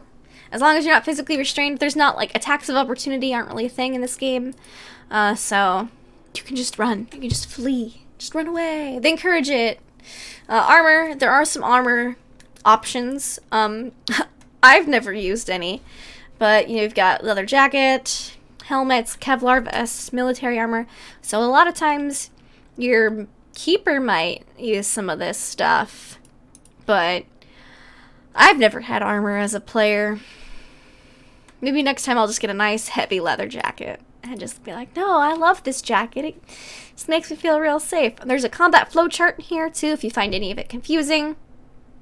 Yeah, a large sandbag, like if you have to make like a sandbag wall and people are shooting at you, or if deep ones are trying to swim up and dig their way through to hit you, you got that nice sturdy sandbag wall between you and the enemy. That's 20 points of soak damage. I don't want to think about what's hitting me with 20 points of soak damage. So maybe like an auto machine gun, that would work. That would hurt a lot. So, combat flowchart here, very helpful. Again, they give more examples. There are a lot of combat examples, so if you have questions, go look it up. It's pretty simple. Firearms, again, it's the same thing. You go in dex order. The only thing is, if you have like a 50 or more in firearms, you can shoot twice in range rather than once. Because that's how it goes. A lot of guns you can shoot more than once before having to reload it. Or you could aim and get a bonus dice and only shoot once. So basically you can aim for advantage. Point blank range, bonus die, aiming, bonus die, fast moving targets, sometimes real fast, penalty die, bonus or penalty depending on if it's big or small. Reloading firearms, takes 1 combat round to load 2 shells into any handgun, rifle, or shotgun, etc. So, there's a lot of info in here on the combat. Typically, though, you want to avoid it. It's not great. It's very lethal. Oh, there's that picture. I like her. See, I knew she had a Tommy gun. She's in the art assets pack here. Let's see, where is she? She's right here. I was like, she looks like she'd be like a ticked off mafia gun mall. And lo and behold, she is. I would play her. I would play that character. She looks awesome. Yeah. So, that's pretty cool. Malfunctions are a thing that can happen with firearms. Compared to brawling and, like, swords and stuff, there are malfunctions table. Fixing a jam takes 1d6 combat rounds, plus a successful mechanical repair or firearms skill roll. So, if your skill is below 50 in firearms, and you roll a 96 to a 100, you would have a malfunction. You'd have a jam. If your skill is above 50 and you roll a 100, then you'd have a jam. So, a fumble is bad. Don't fumble with a gun. It's not good. Wounds and healing, we already pretty much went over that. You can track damage. Yeah, there's major wounds, minor wounds. Here's your difficulty, penalty dies, etc. for firearms. Yeah, major wounds can be really bad. You can fall unconscious or prone. I typically don't track major and minor wounds as much because usually if you take enough damage to get a major wound, you're probably dead anyways. So, yeah, I just basically am like, just subtract the HP and it's gonna take you like a week to get it back because you take forever to heal. So, I don't adhere to the major and minor wounds as much because it's already so brutal. But it is in there if you want to get really nitty-gritty into it. So, again, there's other forms of damage, like you could twist an ankle, or, here we go, minor injury, punch, kick, headbutt, mild acid. What kind of an injury is mild? Okay, I don't want to think about mild acid damage. Probably some Cthulhu monster breathed onto you. Oof. The average person has a 50% chance of dying. 2d10. Yeah, hit by a car. Not fun. Can testify. Being too close to hand grenade or stick of dynamite. Almost had that happen once. Terminal and splat. Being hit by a train is a splat. Just so you know. Splat is my favorite. Yeah, splat is great. I like it when games use fun terms like that to describe damage. Splat. Like, you know you're dead. Oh, yeah, that could be acid damage. That's a much more pleasant acid damage than I was thinking. I was thinking more like, oh, you know, I got my superheroes because I fell in a vat of nuclear waste. You know, like that kind of acid. And I was like, that doesn't sound pleasant. But yeah, like just some minor stuff. That'd probably be acid damage. I just hadn't seen that exact terminology before, and I was like, ew. Falling onto soft swamp is also a minor injury. But, you know, I guess pavement might be moderate. I don't know. Pavement's not the sidewalk's not a soft swamp, so, you know, ask Chaosium. Yeah, again, the combat damage flowchart for after you have your combat flowchart. I like how death is only 2 squares away from the instant. Like, oh, yep, there's death. Oh, look, there's death again. So, you know, it's a pretty deadly game. Here's some optional rules for combat. Yeah, here's one of the optional rules. Rolling for initiative. Dex rolls. Let's see what else here. Knockout blows. In case you don't want to kill somebody. Spending luck to remain conscious, or avoiding nothing happening when both sides fail their fighting skill roll. Again, you can do a roll off if it's tie. So, concealed damage, suppressing fire. I've had a little bit of suppressing fire in a couple campaigns before. Haven't had armor.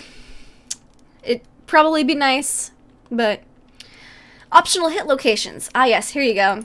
So sometimes if you're not sure where you want your investigator to be hit with a certain blow, roll a d20.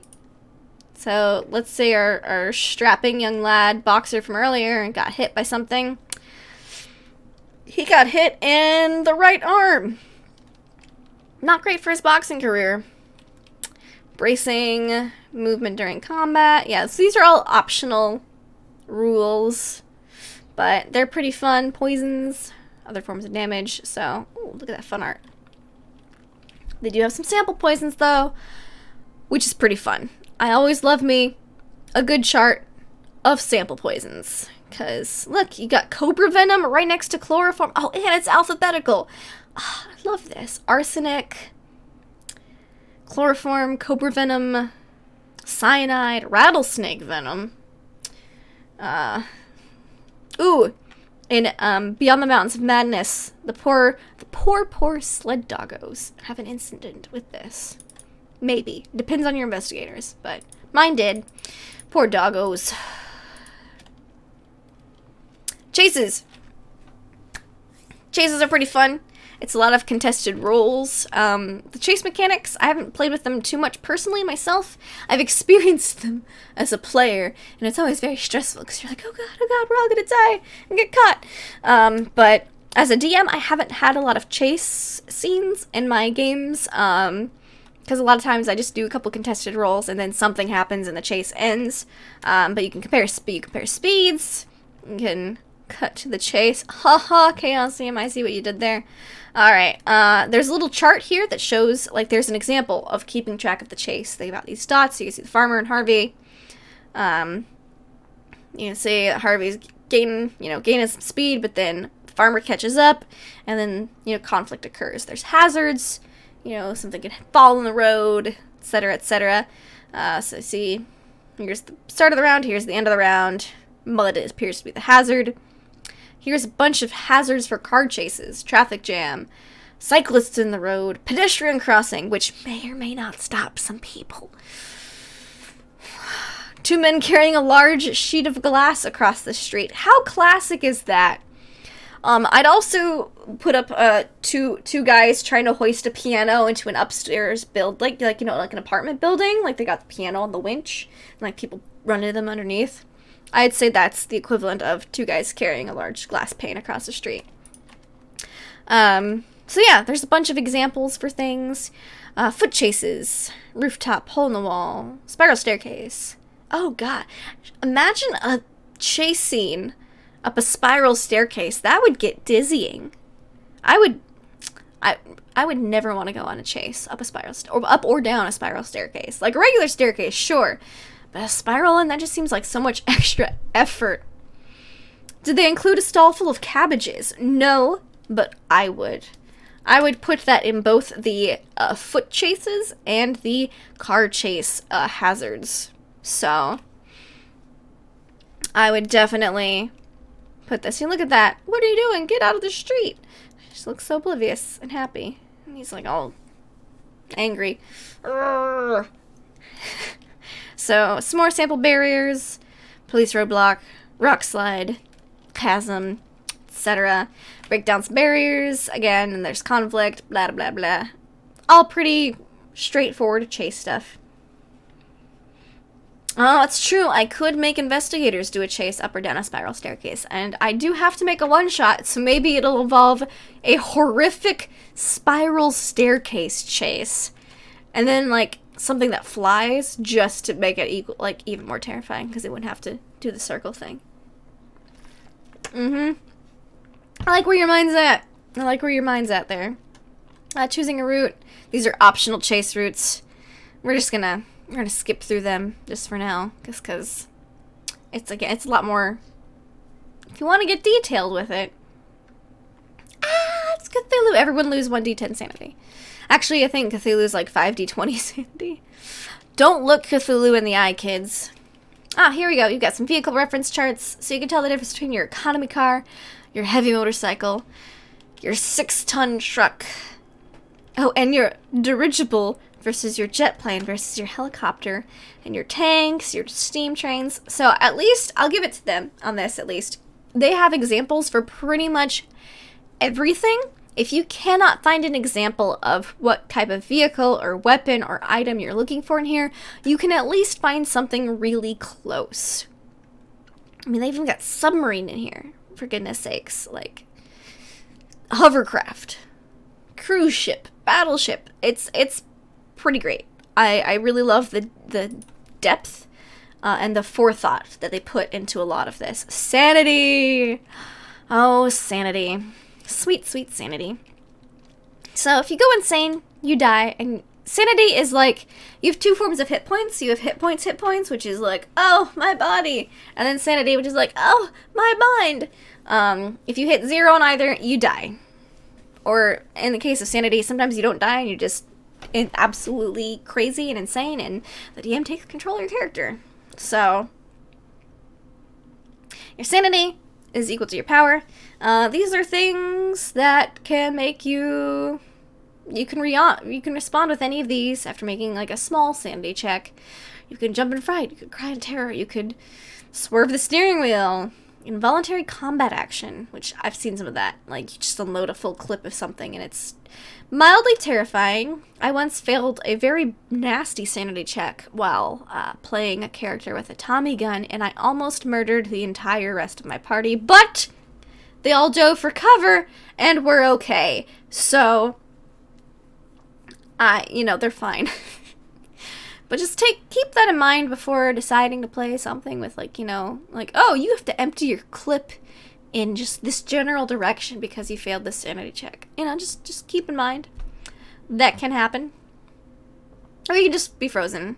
A fumble sanity roll results in the character losing maximum sanity points. So instead of rolling a d6, you just lose 6. And if you lose 5 or more sanity in one go, you gain a temporary insanity, which can last anywhere from 1d10 rounds to 1d10 minutes. It just depends on your keeper. Temporary insanity, there's a chart for it in here. I know that much. A lot of times, though, we've kind of, in my campaigns at least, we've improv'd on the situation. Like, say we're going through a creepy forest and you really fail a sanity check, and your character already doesn't like maybe bugs. Like, instead of just seeing a creepy forest, you'd see a creepy forest with spiders crawling out of everywhere, the floor moving. Like, you would see things or experience things differently. So, there's that. Here's some examples of sanity point costs. If you find, some roadkill, that's a 0 if you succeed, a D2 if you fail.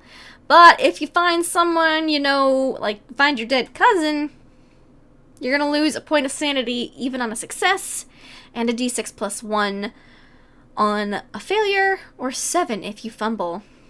And then, you see Cthulhu, oh snap, they changed it. So it's a D10 if you succeed, and a D100 if you fail.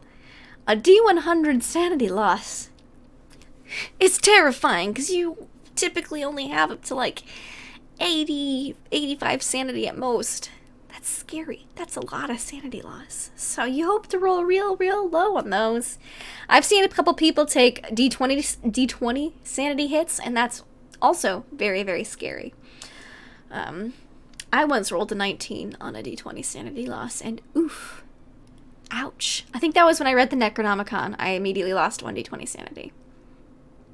Cthulhu in Space. Cthulhu in Space is super duper fun. I have played it. Sci-fi Cthulhu works really, really well. You just put in some extra stats like spacewalking instead of swimming, and you put in like computers, AI, tech. You put some in instead of guns. It's plasma rays and stuff. Whatever you want. So you can get a phobia, or a mania, or compulsions, or amnesia. You just forget what happened while you were insane.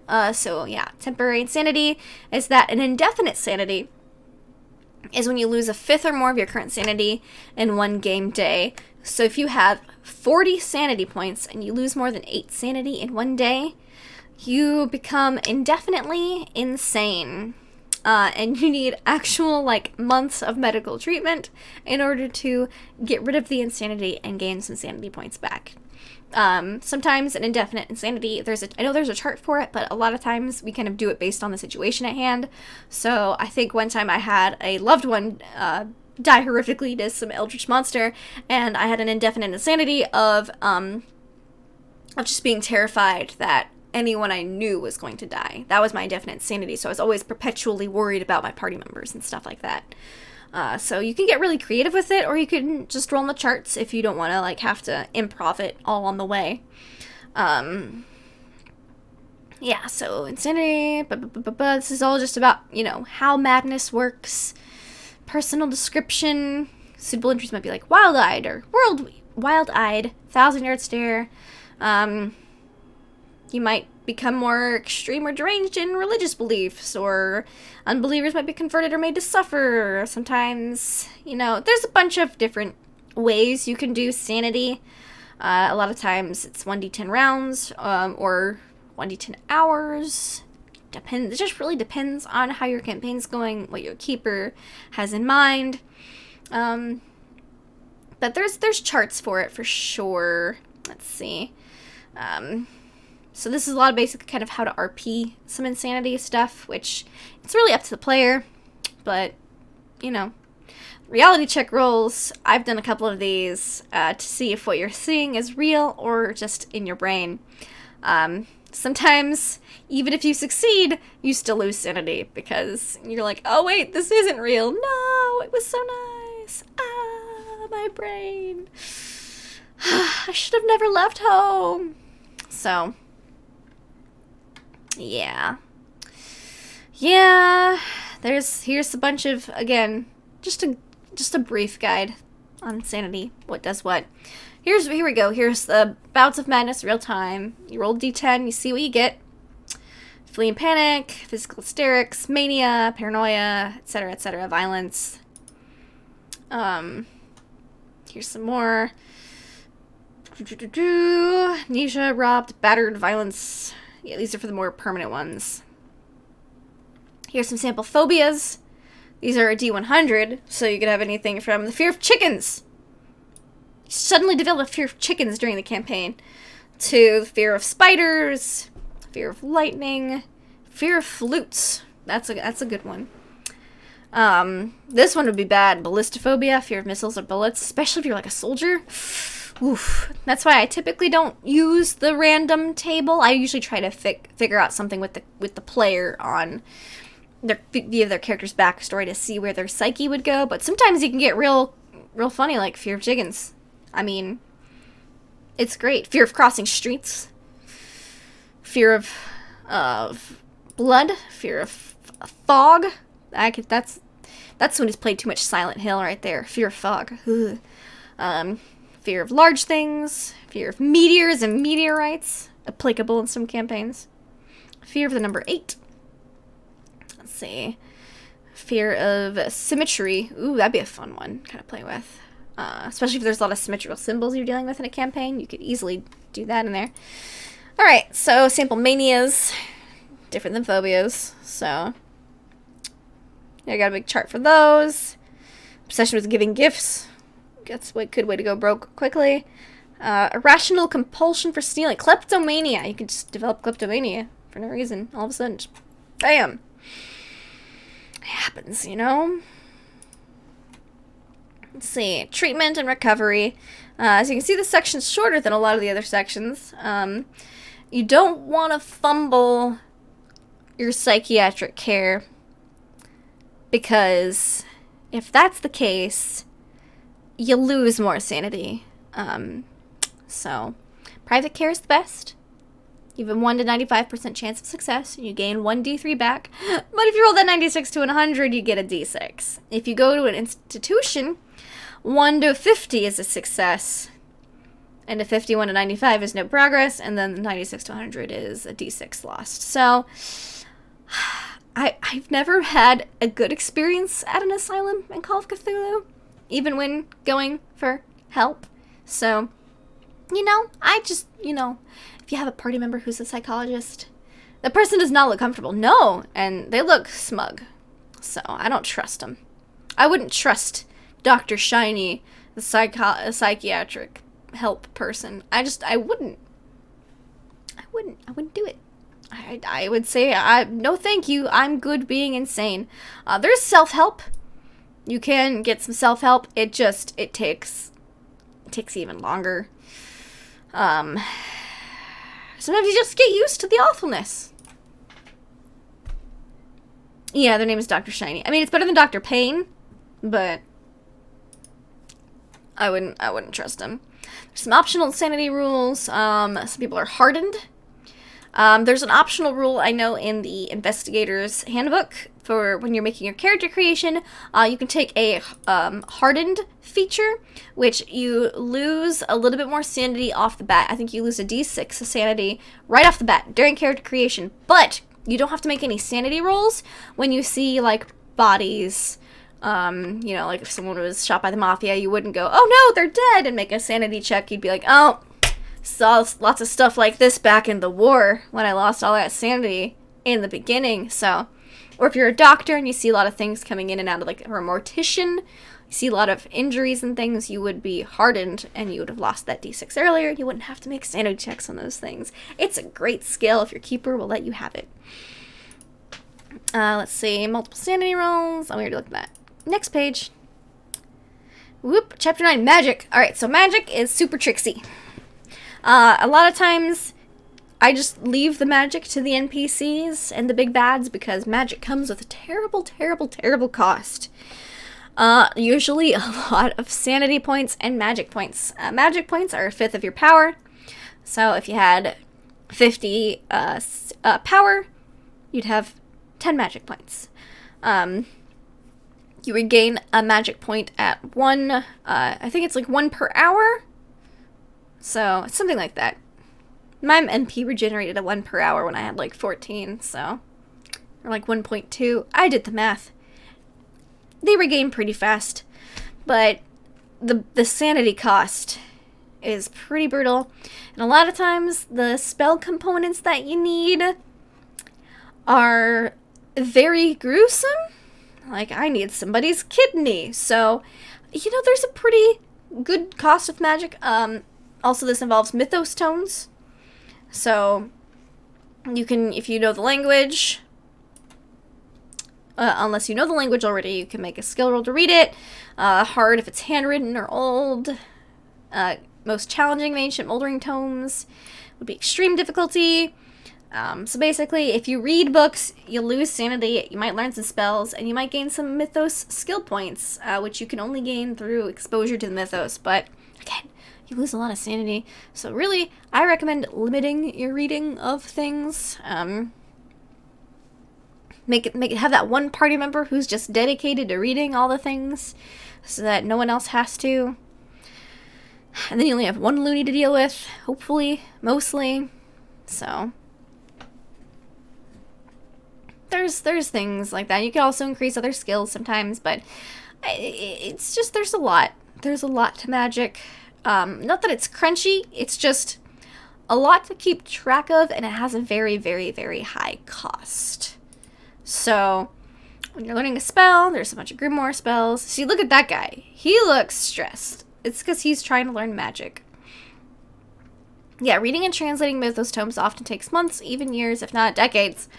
So, there's Grimoire in chapter 12. We are currently on chapter, I think, 10 or 11. Learning a spell from a mythos entity. Sometimes they make deals with you and they go, sure, I'll teach you how to cast this spell, but you need to do something for me. And you're like, oh no, this is bad, but I need this spell. And it's just, it's not great. So let's see. For example, such physical components may be necessary for particular spells. Such components may be reusable. For example, the great menhir is necessary for summoning he who is not to be named. Haster, not Voldemort, thank you. Other components may be consumed during the spell, such as the drinking of space mead. I want some space mead. That sounds awesome. I mean, horrific, but awesome. Yeah, so, I'm going to go to the Keeper rule. I'm going to go back to the Compendium, to the table of contents. So yeah, casting spells. We're going to go and from the optional magic rules, because most of the time, unless you're a very experienced Call of Cthulhu player, you're not going to be using the magic. And even as a keeper, usually any magic that is going to be cast is going to be with that creature's stat block. So you can just go look at that spell then and whatever costs. A lot of times they take days to cast, but I will go to the Grand Grimoire so you all can see an example of some spells. Yeah, so call and dismiss spells, contact spells, and enchantment spells. There is a book from Chaosium that is a grand grimoire of spells, and it's huge and it's massive, and they add a few more spell categories, including one that is called folk magic. And if you're going to be like a regular run-of-the-mill occultist and not like super heavy in anything cult, you'd probably only know folk spells. But these are mostly for your cultists and your baddies, so it's not really as much for players. But so here we go. Contact spells, let's see. Contact deity spells. Yeah, so let's go. See, we got some good ones. Here we go. Contact Chthonian. 5 magic points plus 1d3 sanity points. And then takes 1d4 or 1d6 plus 4 rounds. So that's actually a pretty quick one. Unless there's no Chthonians nearby, it succeeds automatically. Must be cast at a location that has known recent earthquakes or where hotspots and volcanoes offer relatively quick transport from the deep interior of the planet to the outer edge of the geologic crust. So then it gives you the description, and then you meet a Chthonian, and then whatever much sanity you lose from viewing a Chthonian, you'd also lose that. So that's actually one of the quick ones. A lot of them can take up to a day or up to a month to cast some of these spells, so it's a lot of work. I will give it to some cultists. They put in a lot of hours trying to be cultists. They're dedicated.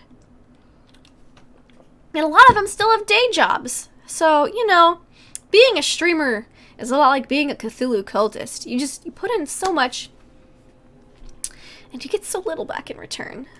So we're pretty much done covering the Keeper's Rulebook. A lot of this is kind of stuff we already talked about during the previous chapters. Except I will give that Chapter 11 has a lot of the tomes of Eldritch lore, so it gives you more information on the Necronomicon, certain occult tomes, more mythos stuff. 12 has all the spells. 13 has artifacts and alien devices, so a lot of fun items are in here. Like, look at that. That looks cool. I don't know what it does, but it looks really neat. So, bioweb armor. That looks pretty neat. So it looks like the Migo, you made that. And here's your description.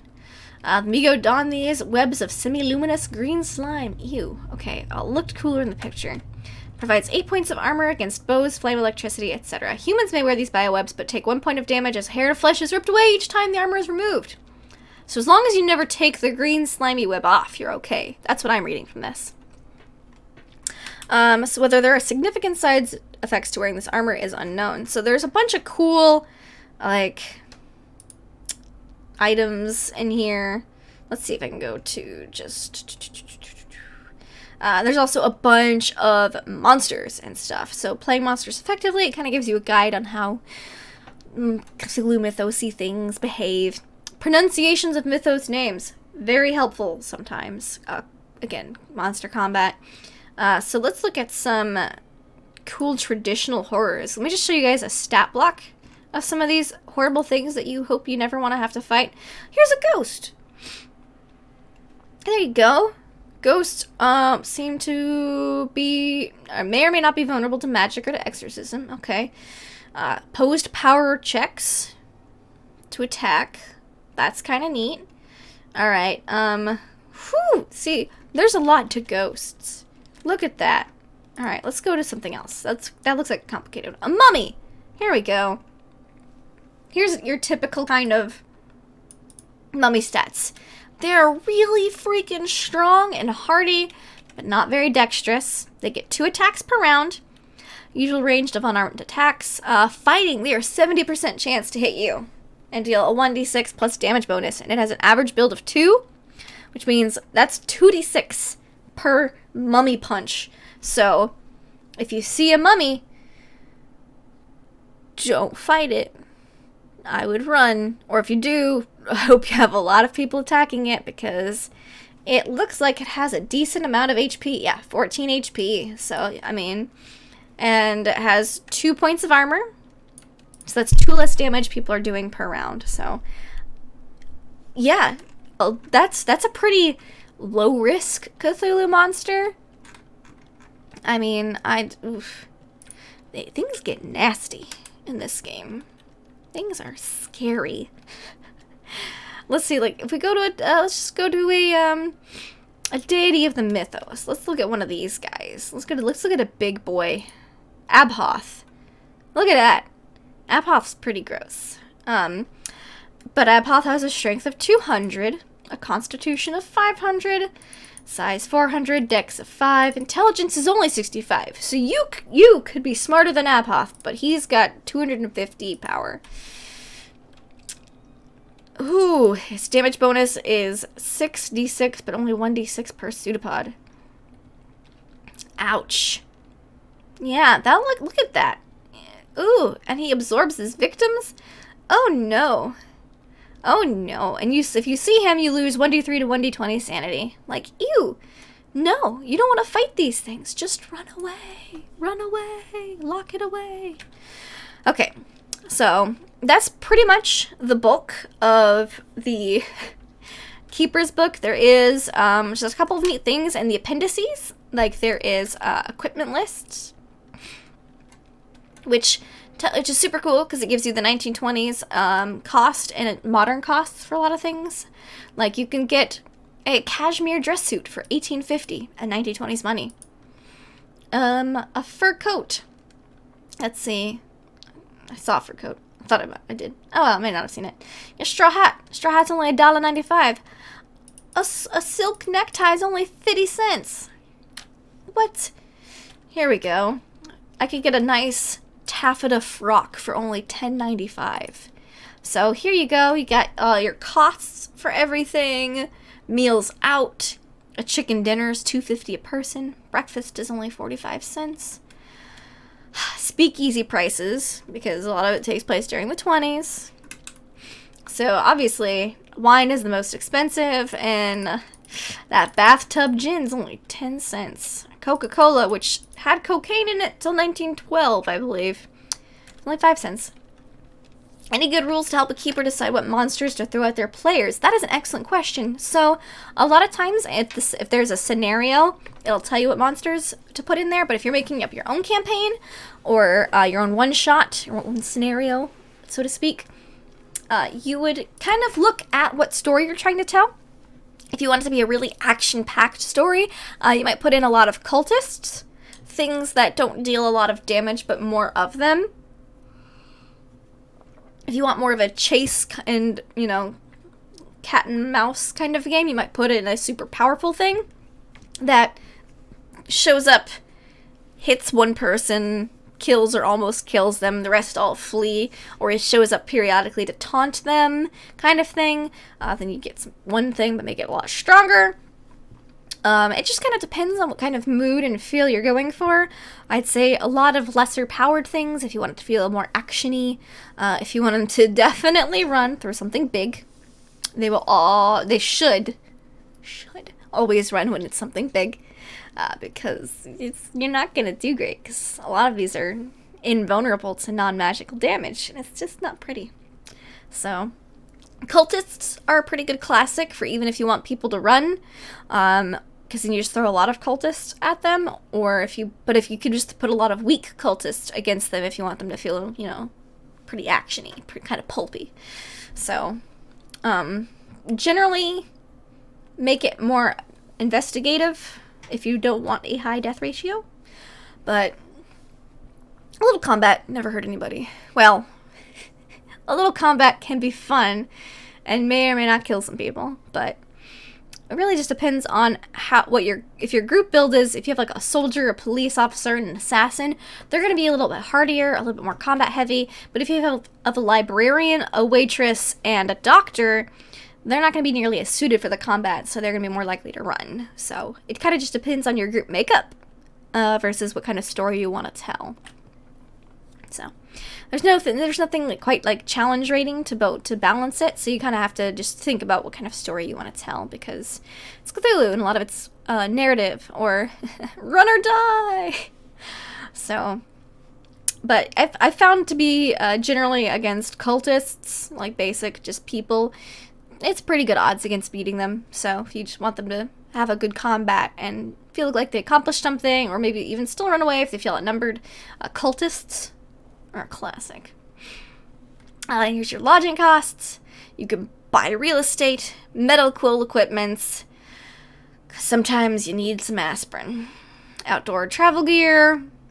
They've got pretty much everything that you need.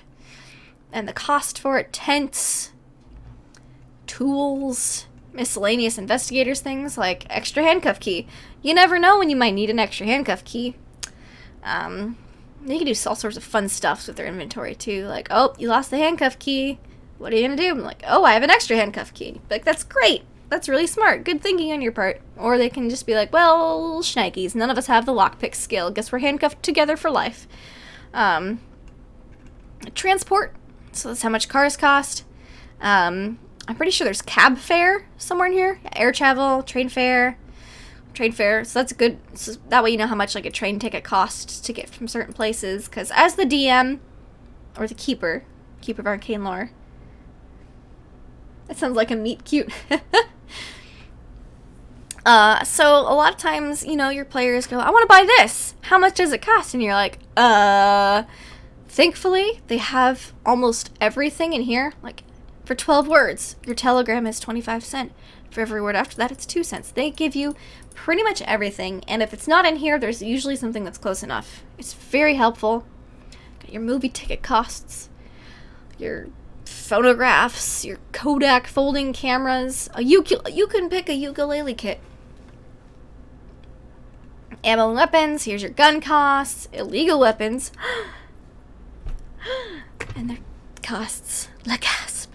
And they got modern day costs too. So if you don't know how much things cost in real life because you never leave your house, now you know.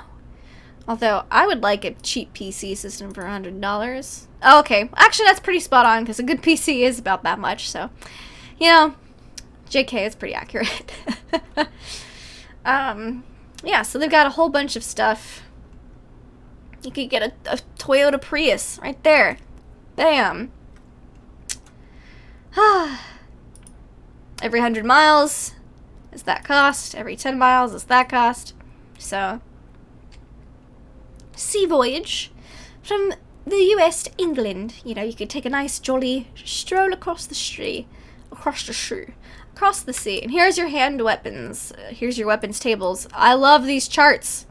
Oops, made it a little too big. There we go. Love these charts. It tells you what era they're found in. Oops, I'm all over the place. Here we go. Just click it. All right. Behave, mouse. All right. So it tells you that bows and arrows can be found in the 1920s and in modern times. 1920s cost versus modern cost. How many uses per round? How many magazines, etc. So it's really cool to kind of just scroll through, like a live wire. That wasn't in the That's not in the 1920s. A spear. They're like, it's rare, but I would fight with a spear. Like a war boomerang. I was talking about that war boomerang earlier. That's pretty cool, but it's rare. But who's to say you're not a war boomerang expert? Got firearms, rifles, shotguns, assault rifles, submachine guns. Look at all those bullets in the magazine. So many. Machine guns, explosives. See, all the explosives use throw. Molotov cocktails, throw. Dynamite stick, throw. Grenade, throw. A pipe bomb, demolitions. Claymore mine, demolitions. Flamethrower, yeah. So they've got there's your chart. HG's handgun, rifle, shotgun, submachine gun, machine gun. So, and again, they kind of go over again. I also like how there's not one place to find combat info. They put the combat info in the combat chapter, and in the items chapter, and in the cost chapter. That way, you can find it in one of 3 places, and you don't have to be like flipping through that for that one specific page. You know, there's some books that you're like, it's one paragraph in one page on one chapter, but I know it's a very important rule, and all the important rules, they put it put it in any place that it's relevant. So it's very helpful. Very, very, very helpful. And then they've got brief summaries of all the rules. So that is the entire Keeper's Handbook. I know there's a lot to it, but it's pretty fun. Now I'm just going to show you a bit of Crimson Letters. This is the adventure that comes with the Keeper's Rulebook. It's pretty cool. So there's also, of course, the Quick Start module. But this this adventure comes with, I think there's 6 maps total between this one and the other one. This one has a token page where you can see things like this. Look at that, the horror in ink. I don't want to fight that. That looks terrifying. It's like something made out of snakes. And then you've got, the NPCs. Look at them. Look at them NPCs. So they're all in a token with their HP above in green. So this guy's got 10 HP. Zoom in here a bit. You can zoom in. I always hold Alt and scroll, my scroll wheel on my mouse, because I use so much Adobe Photoshop and Illustrator and Premiere that I'm just used to alt scrolling for everything for zoom related things. But you can also, there's this little zoom bar here. You can zoom in and out there. There's a few different ways to zoom in Roll20. I just prefer holding Alt and scrolling. You have a map of Arkham, Massachusetts, which this is a really pretty map. I do like this map a lot. I've seen it in a couple of different places. Probably all of Chaosium stuff, but you've got the Miskatonic campus zoomed in, you've got the Merchant District zoomed in, French Hill zoomed in, and the downtown zoomed in. So you see there's Independence Square. I got a little bit of zoomed in right there so you can read the names a little better. You also have Lovecraft Country. So these are all the main places that take place in a lot of the where it's scenarios. A lot of the scenarios take place in Arkham, or Salem, or Gloucester, or Ipswich, or, Newburyport. I don't think I've been to Newburyport, but I've been in Innsmouth a lot. Innswich. And, gosh, good heavens, so many of these places. So they've got nice little mileage chart, and main areas, urban areas, etc. So it's a good little map. You can zoom in pretty good. Get a good idea of where you're headed to, plot travel, whether you're going to take a train versus driving, because you got the railroad lines in blue. It's pretty neat. And then there's also 2 little maps, 2 little scenario maps. So this is Leader's Cottage, or Lighter's Cottage, pardon me. So you see that we are on the Objects and Tokens layer. So if we were to drag over, we go to the journal, drag over our pre-gen Harvey. We can just, put him in the room. He'd be good to go. Put him on the nice front porch. We go to the GM info overlay, and that's where you can move around all your notes about things, which is very helpful. So anything on the GM overlay, your players don't get to see. So they don't see any of these notes. Like, they don't see that that's the study. They just would see a room. And then there's dynamic lighting, which is really cool that you only get dynamic lighting if you're pro or plus. It's a lovely area to go to. Nice. I'll have to check it out if I go to Massachusetts at some point. So the dynamic lighting is pretty cool. See, it separates the first floor from the second floor. Anything that is in blue on here is a wall. So you see there's no walls where the windows are. And these are orange bits are doors. So you could just open a door. I like to move mine to the side in case I need them later. But you could just as easily delete it, and then they'd have line of sight. So let's go back to our objects and tokens layer right over here. Whoa, I didn't mean to zoom. Go back. So we double click on our token, make sure he has sight. So we'd come over here to advanced settings, and we see that he has no sight. So we want him to see light. We'll go 360. Yep, he wants to see light, a 360 angle. I also typically go with emit light because that way they can see some stuff. So 30 is generally pretty good. Keeps it spooky on the map. So now if we hit Control L, we can see everything that he would see, lighting wise. So we could have him walk around, be like, oh, he can, oops, that's the second floor. He could peer in through these windows. So you can see what your investigators would see. And then say they wanted to open the door. I would come up over here, go back to the dynamic lighting layer, and I would delete the door. And then we could go back to our objects and tokens layer and hit Control L again, and we could see that he can now move inside, and he can see the living room and walk around in here because the door has been removed. So that's pretty neat. I do like dynamic lighting a lot. Ooh. Maybe that door back. There we go. So I do like dynamic lighting a lot. It's a lot of fun to keep things spooky because your players don't know what's in the other rooms until they open the doors. And it's really nice in the pre-done Roll20 modules because it's already done for you. You can upload your own maps. You can add dynamic lighting yourself, but if you get like the Crimson Letters or Amidst Ancient Trees, the dynamic lighting on the maps that are provided, like these guys, it's already done for you. You come here, go to dynamic lighting. I didn't have to draw all of these rooms out. They're already done. It's so nice. It's so convenient. Now, if you wanted to do something like that, I'm just come over here to do it. I'm not a best artistic person. Yes, I do graphic design. No, I don't art. You can go to dynamic lighting. Boop, we're on the dynamic lighting layer. And I like to do lines, so I would do, let's keep the blue and orange thing going. You could go boop, boop. Let's say you don't want them to see this square of water. You would draw, a little line around there, and now they wouldn't be able to see. That would be blocked off to them when you turn on your fancy lighting stuff. So that's how dynamic lighting works. It's not difficult. It's just nice to have everything already done for you.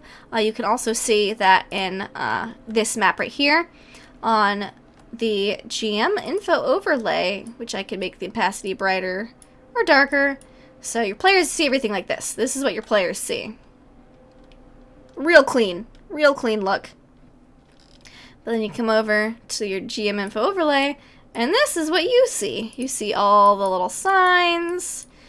And you can see that, oh, these are the monsters and NPCs that I must need on this map. I must need Abner, the Horror Inc., and the zombie. So you come over here to your module, and if you were smart, you'd read through the module first. But sometimes you just have to look at and play with the maps because they are very pretty. So unconsidered trifles, that's what that's called. So let's go to the Crimson Letters. Let's see if there is something called unconsidered trifles. So we've got Keeper's Notes. Okay. This looks like just notes for the Keeper about stuff. Ooh, the Horn Inc. Okay, so here's the stats for that big, scary, snaky-looking monster. He is really, really strong and hardy. 43 hit points.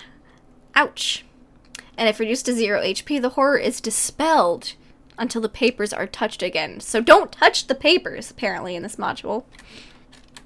Ew. Possession! It can possess people? Oh, that sounds awful. Oh my goodness, I hope I never have to deal with anything like that.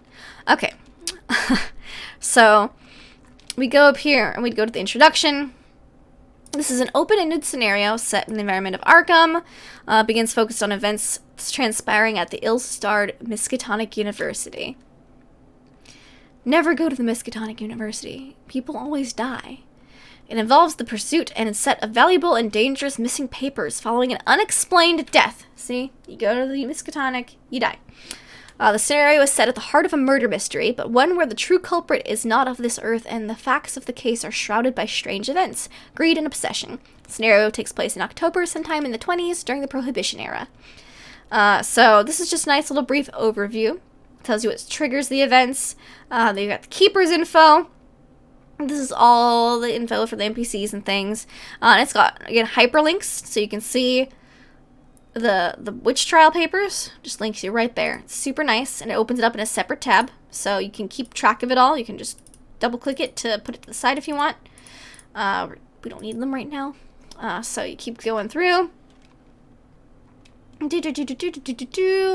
So it's got the whole adventure in here. You've got menaces, hidden and otherwise.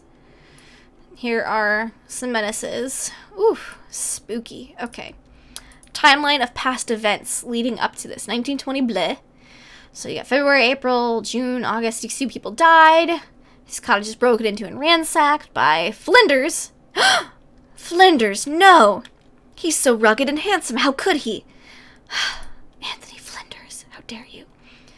Oh no, and then director John Wheatcroft. He does look kind of suspicious, not gonna lie. So again, it opens all these up in separate tabs so you can read about the events leading up to this. Oh, and here's the body in question. Oh, he looked like he died eating a lemon or very horribly. Probably very horribly. So, dramatis personae. Following list is a principal characters the investigations may encounter. So you go to each of the characters. Like this, Abner Wick is here. So let's look at him. So this is Abner right here. So here is his info. He is an antiques dealer and degenerate in his late 40s. Ew, he sounds gross. Alright, facts and clues. So here's, like, you know, your info. Role-playing hooks. He likes to be in charge. He'll try to use the investigators as pawns. He wants the papers. Can they help? He is keen to know about the death and whereabouts of the body. Ooh, perhaps for a pasty treat. Don't eat people. That's how you go insane. Don't do it. Don't eat people. So here's lies. He knows Hector and Carla. Ooh, okay. Ooh, semi-rubbery hide. Ooh, they sound awful. Ugh, okay. Chosen as the culprit. So yeah, there's a whole bunch of information here, which is pretty cool. So you can kind of just go throughout everything. Further advice for the Keeper. There's no right or wrong path in Crimson Letters. Basically, whoever you decide you want to be the bad guy. It looks like there's plenty of culprits. And then doing the legwork. Following is a list of clues, locations, and other evidence that can be gleaned from the general investigations into Leiter's private dealings. So you've got his office notes. There's his cottage, which is the other map that we saw. He's got, there's a Robe's house. There's the Hub House Manse. That sounds fancy. Unconsidered trifles. That's the map we're on now. And the Keeper's notes. So, yep, there's a whole bunch of information here. That's just, it's really nice because it's all kind of done up for you. You can just go to the section, like here's other clues. Visiting the police, a telegram from the asylum, an invitation to dine with Abner Wick, which is that guy. We just read about him. Here's how you can resolve the affair. If they successfully find the witch trial papers and the horror's final manifestation, they can choose to deal with the dangerous part of themselves and or hand off the papers to the dean or another interested party. Once the dust has settled, look at it, it's the scary thing. Other buyers are Abner Wick. So it seems that they can, there's a bunch of different ways they can deal with this. There's some beautiful art handouts of all the players. Look at them. Look at those guys. You've got the maps.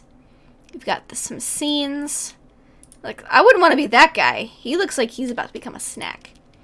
And the monsters, you got the ghoul handout, and the zombie.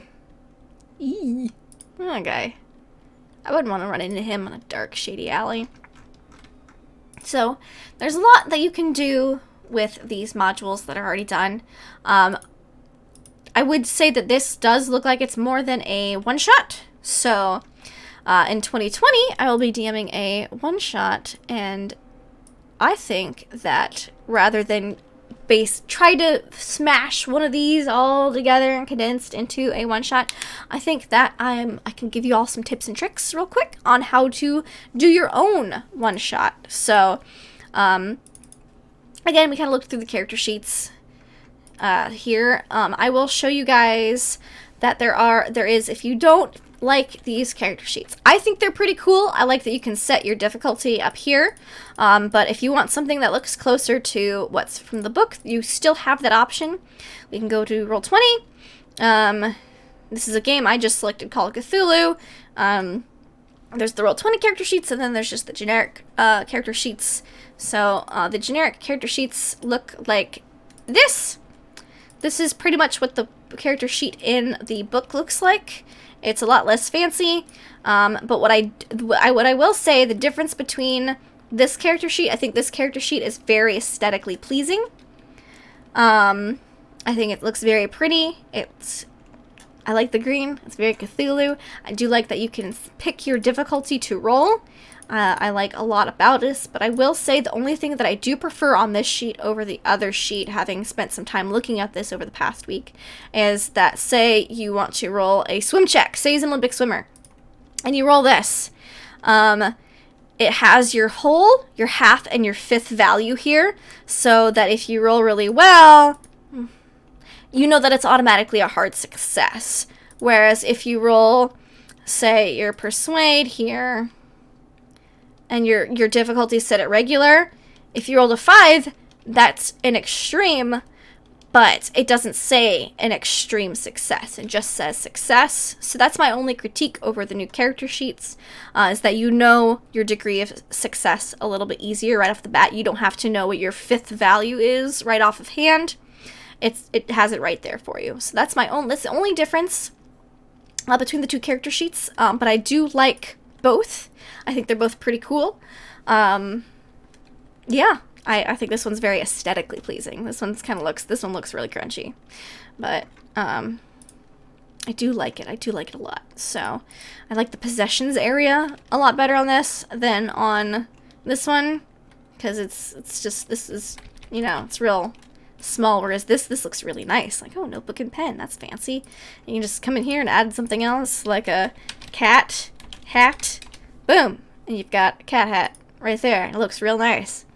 So, they both have pros and cons. It really just boils down to personal preference. They're both on the site, so you can pick whichever one you prefer to use and use it. But for a one-shot, if I was to make a Call of Cthulhu one-shot, I make them much in the same way I do any other one-shot for a game, only I know that Call of Cthulhu typically takes a little longer because, again, there's that slow burn.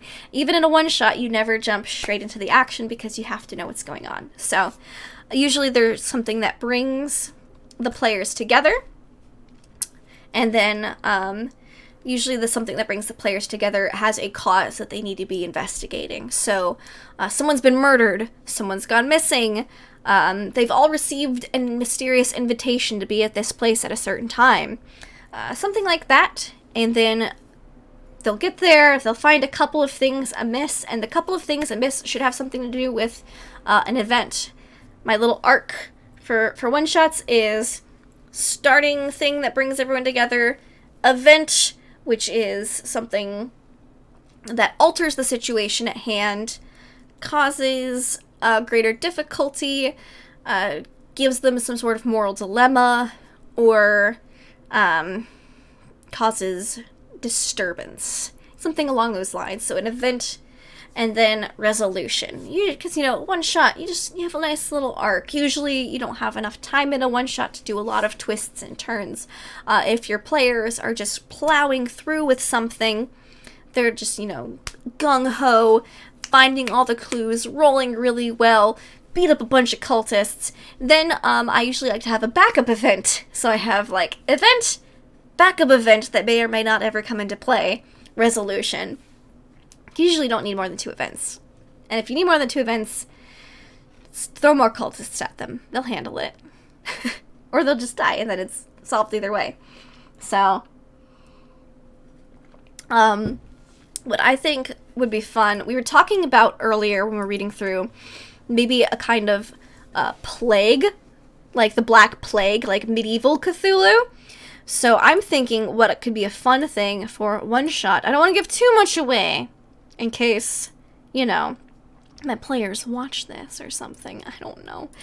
But I think there is a plague or an illness going about, and the investigators have been asked to investigate. Maybe, that would imply a lot of them are doctors, but perhaps some family members asked you to come because they're not in good health, or, you're you're a scientist and the university wants your input on potentially a cure or a source, or maybe there's some foul play suspected. Maybe they think someone caused this, so you need a police officer. So generally, I kind of ask what people want to play, and then give them each a thread to pull in from. Sometimes I had a one-shot recently, within the past couple months, where I said, you all are going to a wedding. And I let them tell me how they knew the bride or groom. And so that was their little initial hook, was they're all going to a wedding, and then things just went south at the wedding, and it was great. And Ithaca took over the world.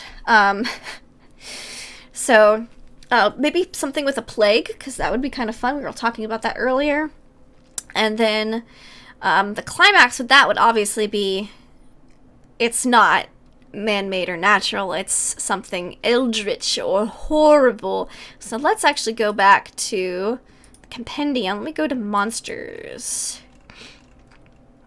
Show me your monsters. Do you have any plague beings? Traditional horrors. Yes, show me traditional horrors. A ghost, okay. We don't want a ghost. I don't think there was a table of contents, no, just for each individual one. So not a mummy. Not skeletons would be kind of cool, but how much HP? Oh, special rules apply. Oh, that sounds terrifying. Okay. Maybe not skeletons. Vampires. It could be vampirism spreading and the whole town's turning into vampires. That'd be kind of cool. Vampires in Cthulhu?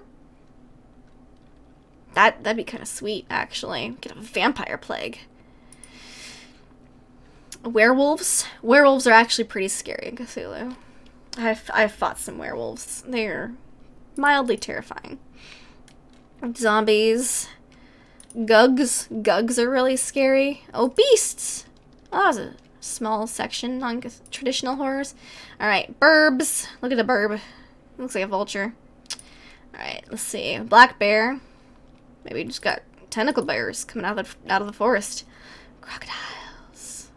Spooky crocodiles. Doggos. Oh, we don't want to put doggos in there. It might make people sad. Horsies. Lions.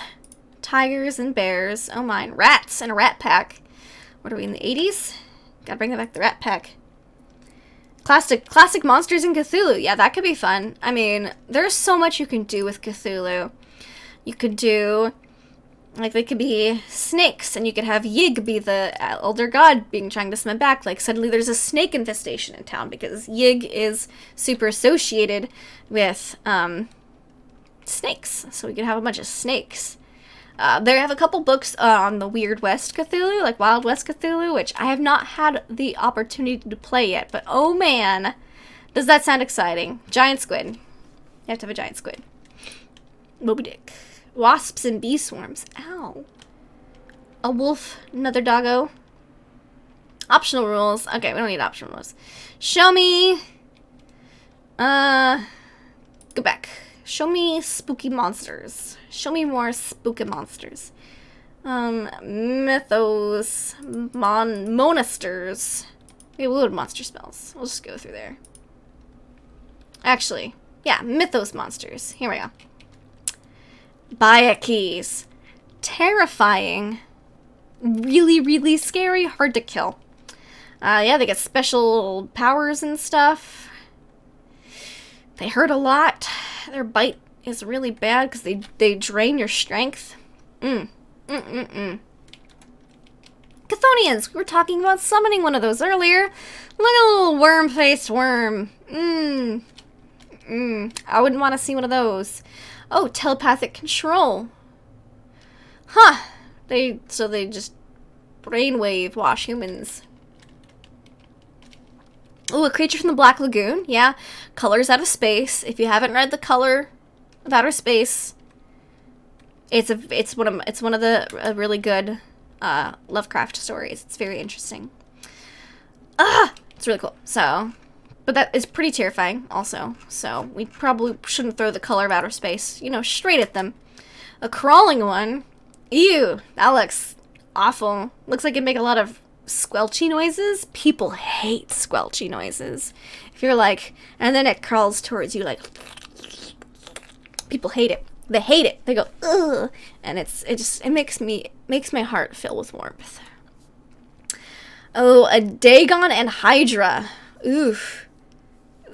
Dagon is terrifying. Rulers of the Deep Ones. Deep Ones are also, they're like the fish people. Classic fish people. Fish people are classic. Okay, there's Hydra. Next page. A Dark Young. Ooh, that looks prickly. Writhing beings are enormous writhing masses. Okay.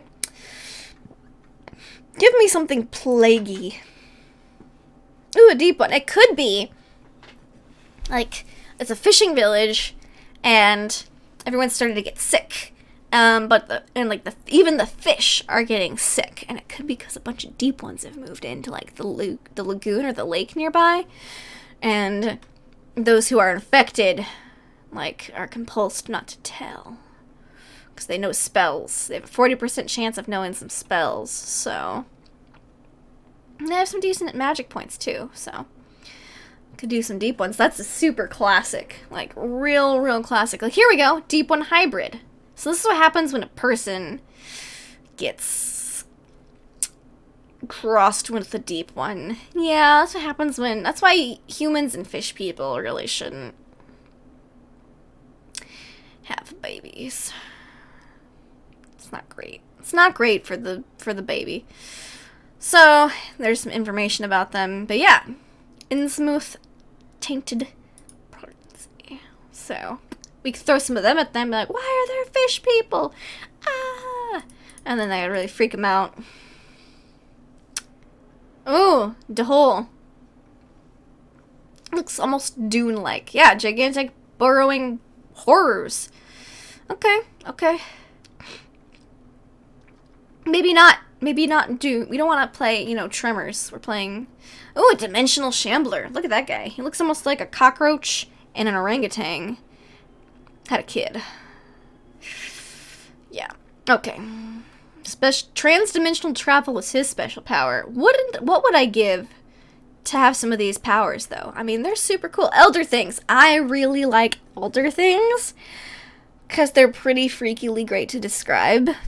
I mean, a barrel-shaped object with horizontal arms and tentacles and wings and, like, pseudopod legs and a starfish-shaped head with tentacles coming out.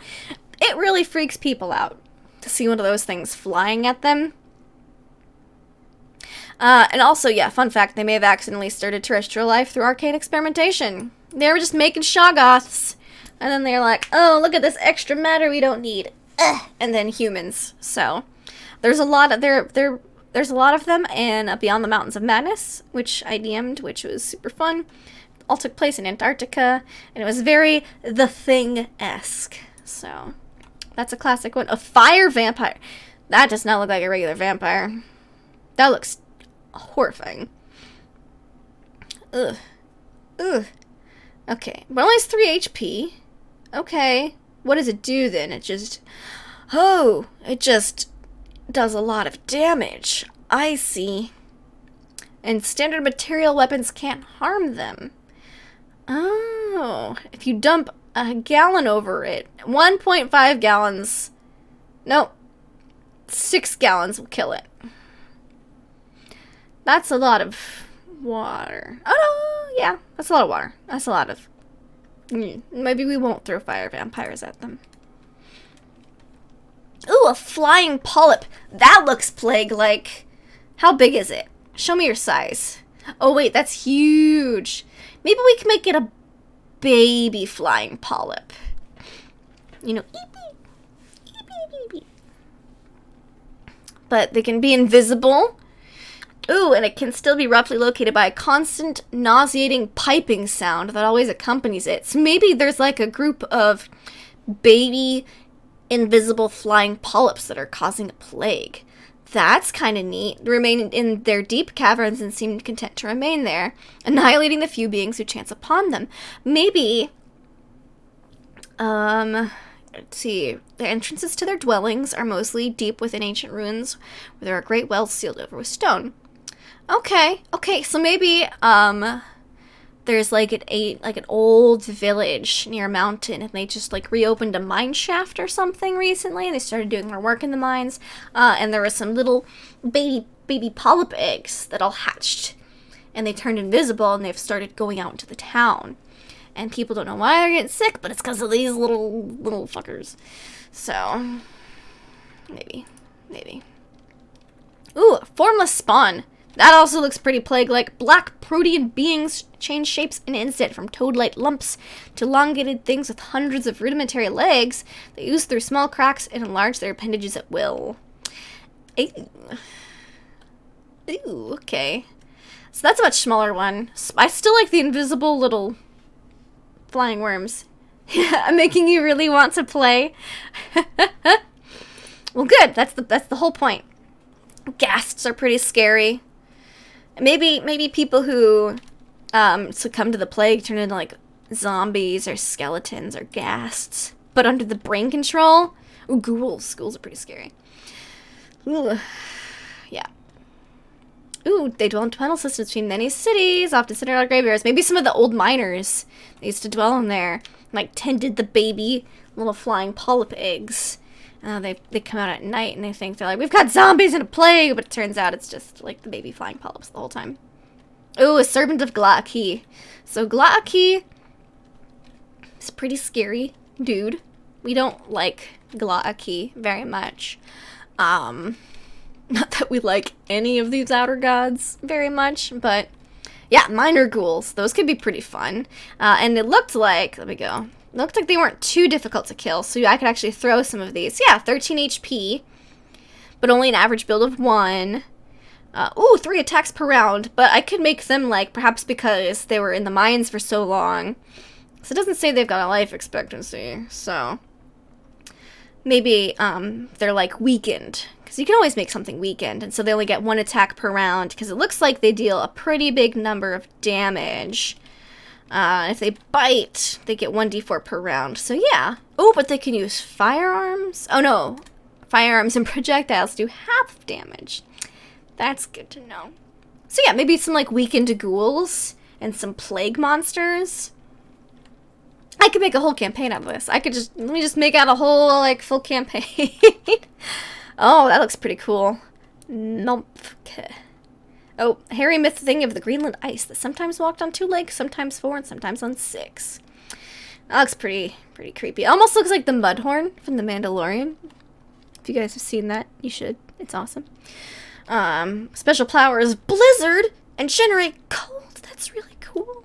So, the Migo had a war with the, ancient ones. Because I totally thought it was me. No, it was me. Thankfully, it was just enough of a blip that OBS was able to automatically reconnect, but also just long enough that it disconnected in the first place. So, yay. Yay. Yay things. But I've got some pretty cool ideas. I'm thinking that's going to be... I liked the plague idea. I'm not sure what kind of era to put it in. I know the 1920s is a classic. I think, once I have my players, I'll see if they wanted to play like 1920s or if they want to go further back. Because I'm down to play 1800s. Like, oh, I'm just a coal miner, and then I seem to have caught the plague. So you know, there's all sorts of things. All sorts of eras that we could do. Ew, what's that? A rat thing? That would totally carry a plague. I know we blamed like the plague, like the rats on the plague earlier, but I mean. These look pretty plaguey. Resembling ordinary rats and easily mistaken for them at a distance. However, a close-up, the head of a rat thing is an evil caricature of a human head. Eee. And their paws are like tiny human hands. That's pretty terrifying. Maybe it's these things bringing up some plague. I do like the flying invisible worm things, though. That was pretty cool. Oh, look at the sand dweller. He's almost cute. It looks like he needs a hug. Probably not. It doesn't say they're violent. I mean, Yeah, maybe. Ooh, manifestly eager. Maybe he eats people. I don't know. Something that kind of cute-ish, horror cute-ish, probably eats people.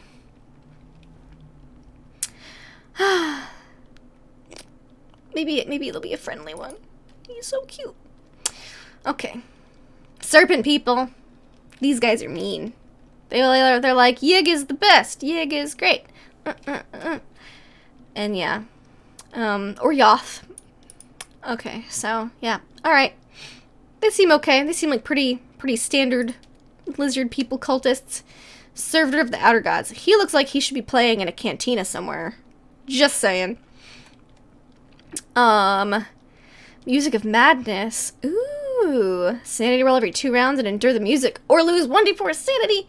Okay, that could be a fun guy to have. Like, in the background. Playing some music. Having them, like, not physically attacking them, just making them lose sanity slowly. Just seeping sanity. Because in a one-shot, they have a lot of sanity. So you really have to make them seep sanity in a one-shot. Compared to a regular, campaign where you want them to lose it slowly. Again, the slow burn. In a one-shot, you gotta do some sanity draining stuff to get them going a little crazy. Oh no! Dang it, internet curse you. Well, I'll be wrapping up here in a few minutes anyways. We're just looking through some of the cool monsters. Kind of getting some ideas for a one-shot. Not too many ideas, because, we don't want players to catch on. But so what probably happens is plague. All the coincidences of the plague correspond to people working in the mines. They go deep enough into the mines, they find some ghoul miners. Hence the escalation plot point. If we need a backup escalation plot point, maybe that flute playing, sanity sucking down guy. Because, maybe he plays music for the baby invisible flying worm things. And then maybe they gotta destroy the nest, and destroying the nest is the resolution. That could be pretty cool. That sounds like a good, overview, and it could be set in many eras. It could be set anywhere from, I'd say, at least the 1800s through the 1940s, although it would be super easy to also just be like, everybody gets swords and spears and bows and arrows, and we're gonna make this in medieval times, because we have the stats for it. So that would be something to discuss with the players. Got some insects, though. They look like they could cause some plagues. Ooh, mental attacks. Itty bitty. Ooh, but they're really magical. Hot damn. Ooh, and they just destroy your brain.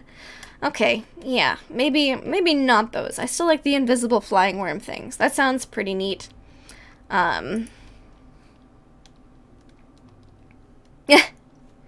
So yeah, it's still going up for me. So I'm seeing it. Okay, fingers crossed. Just try refreshing if you don't. Shoggoth. Shoggoths are super duper fun.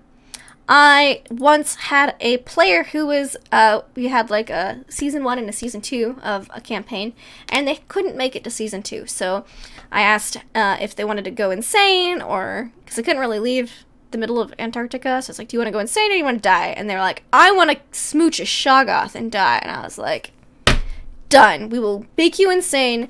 You'll smooch a Shoggoth, and it will eat you, and everyone will be horrified. And they were. So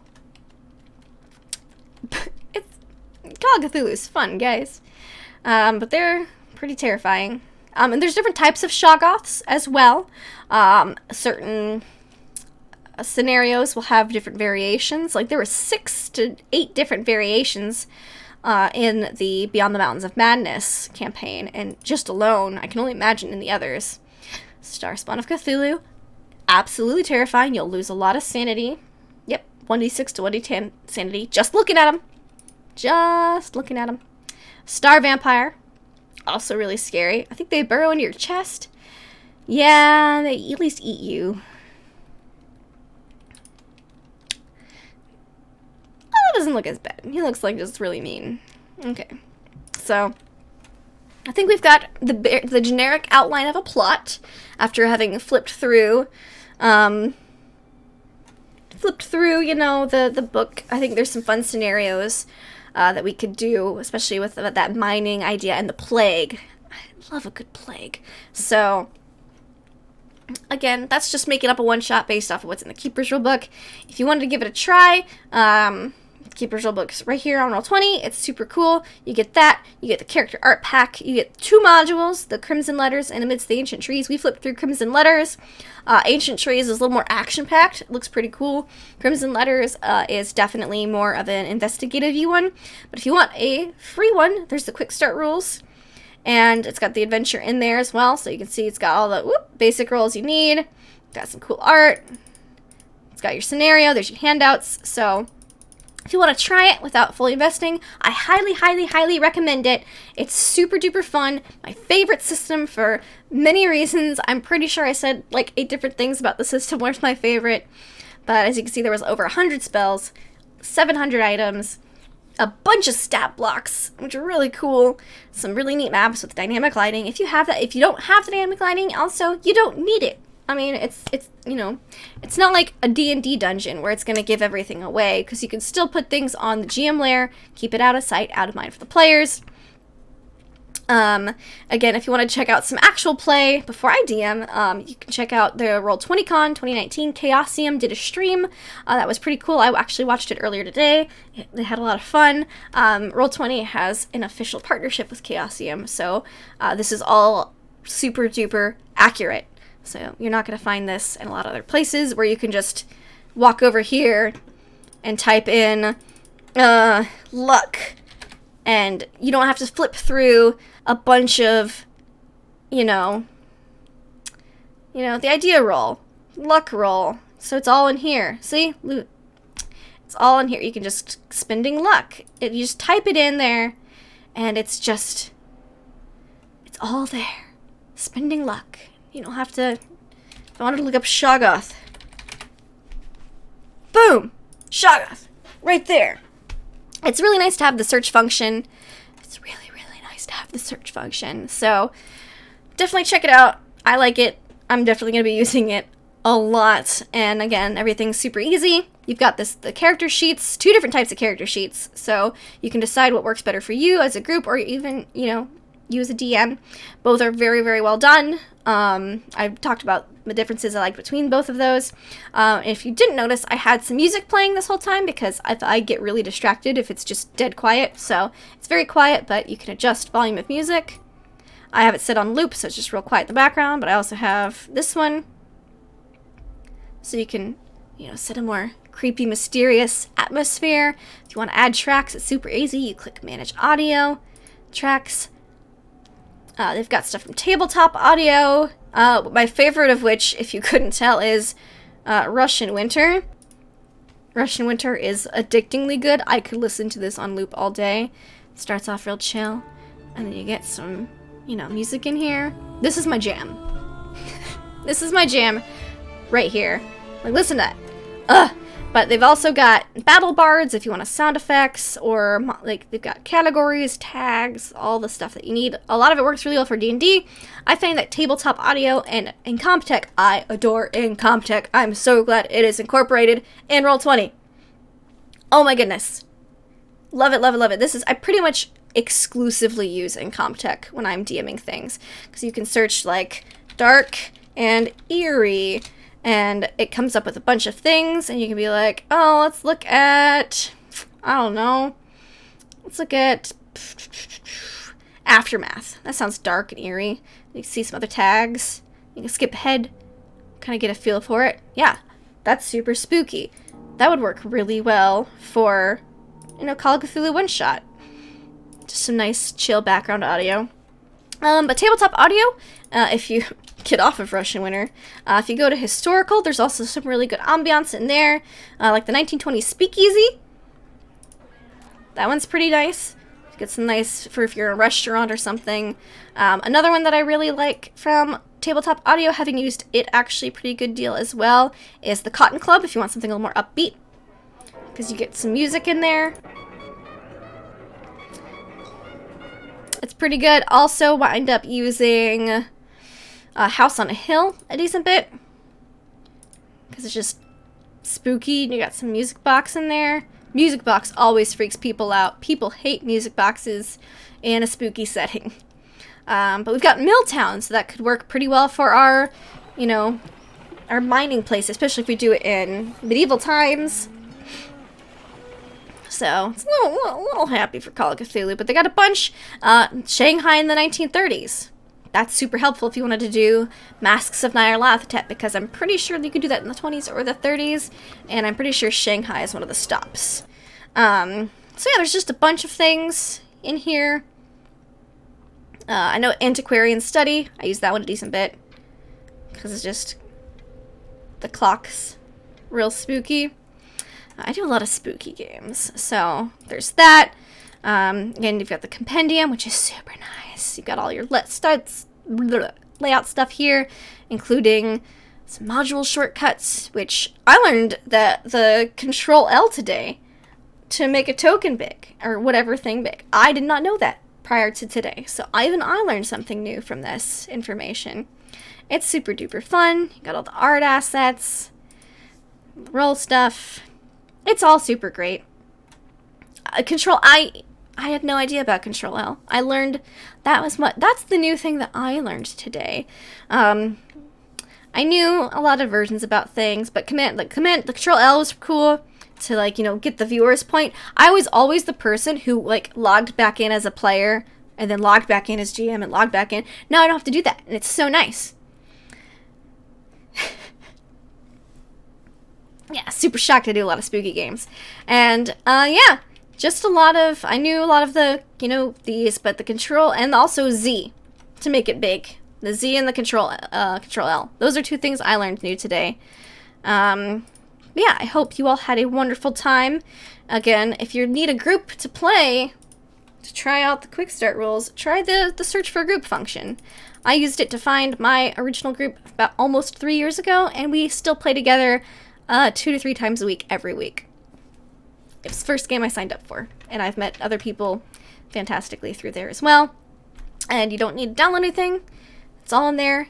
If you wanted to use, there's an inbuilt video and audio thing. I have it all turned off so you don't get echo while I'm streaming. But it works pretty good. And you don't even need Skype or Zoom or Discord or whatever. I know a lot of people use Discord though.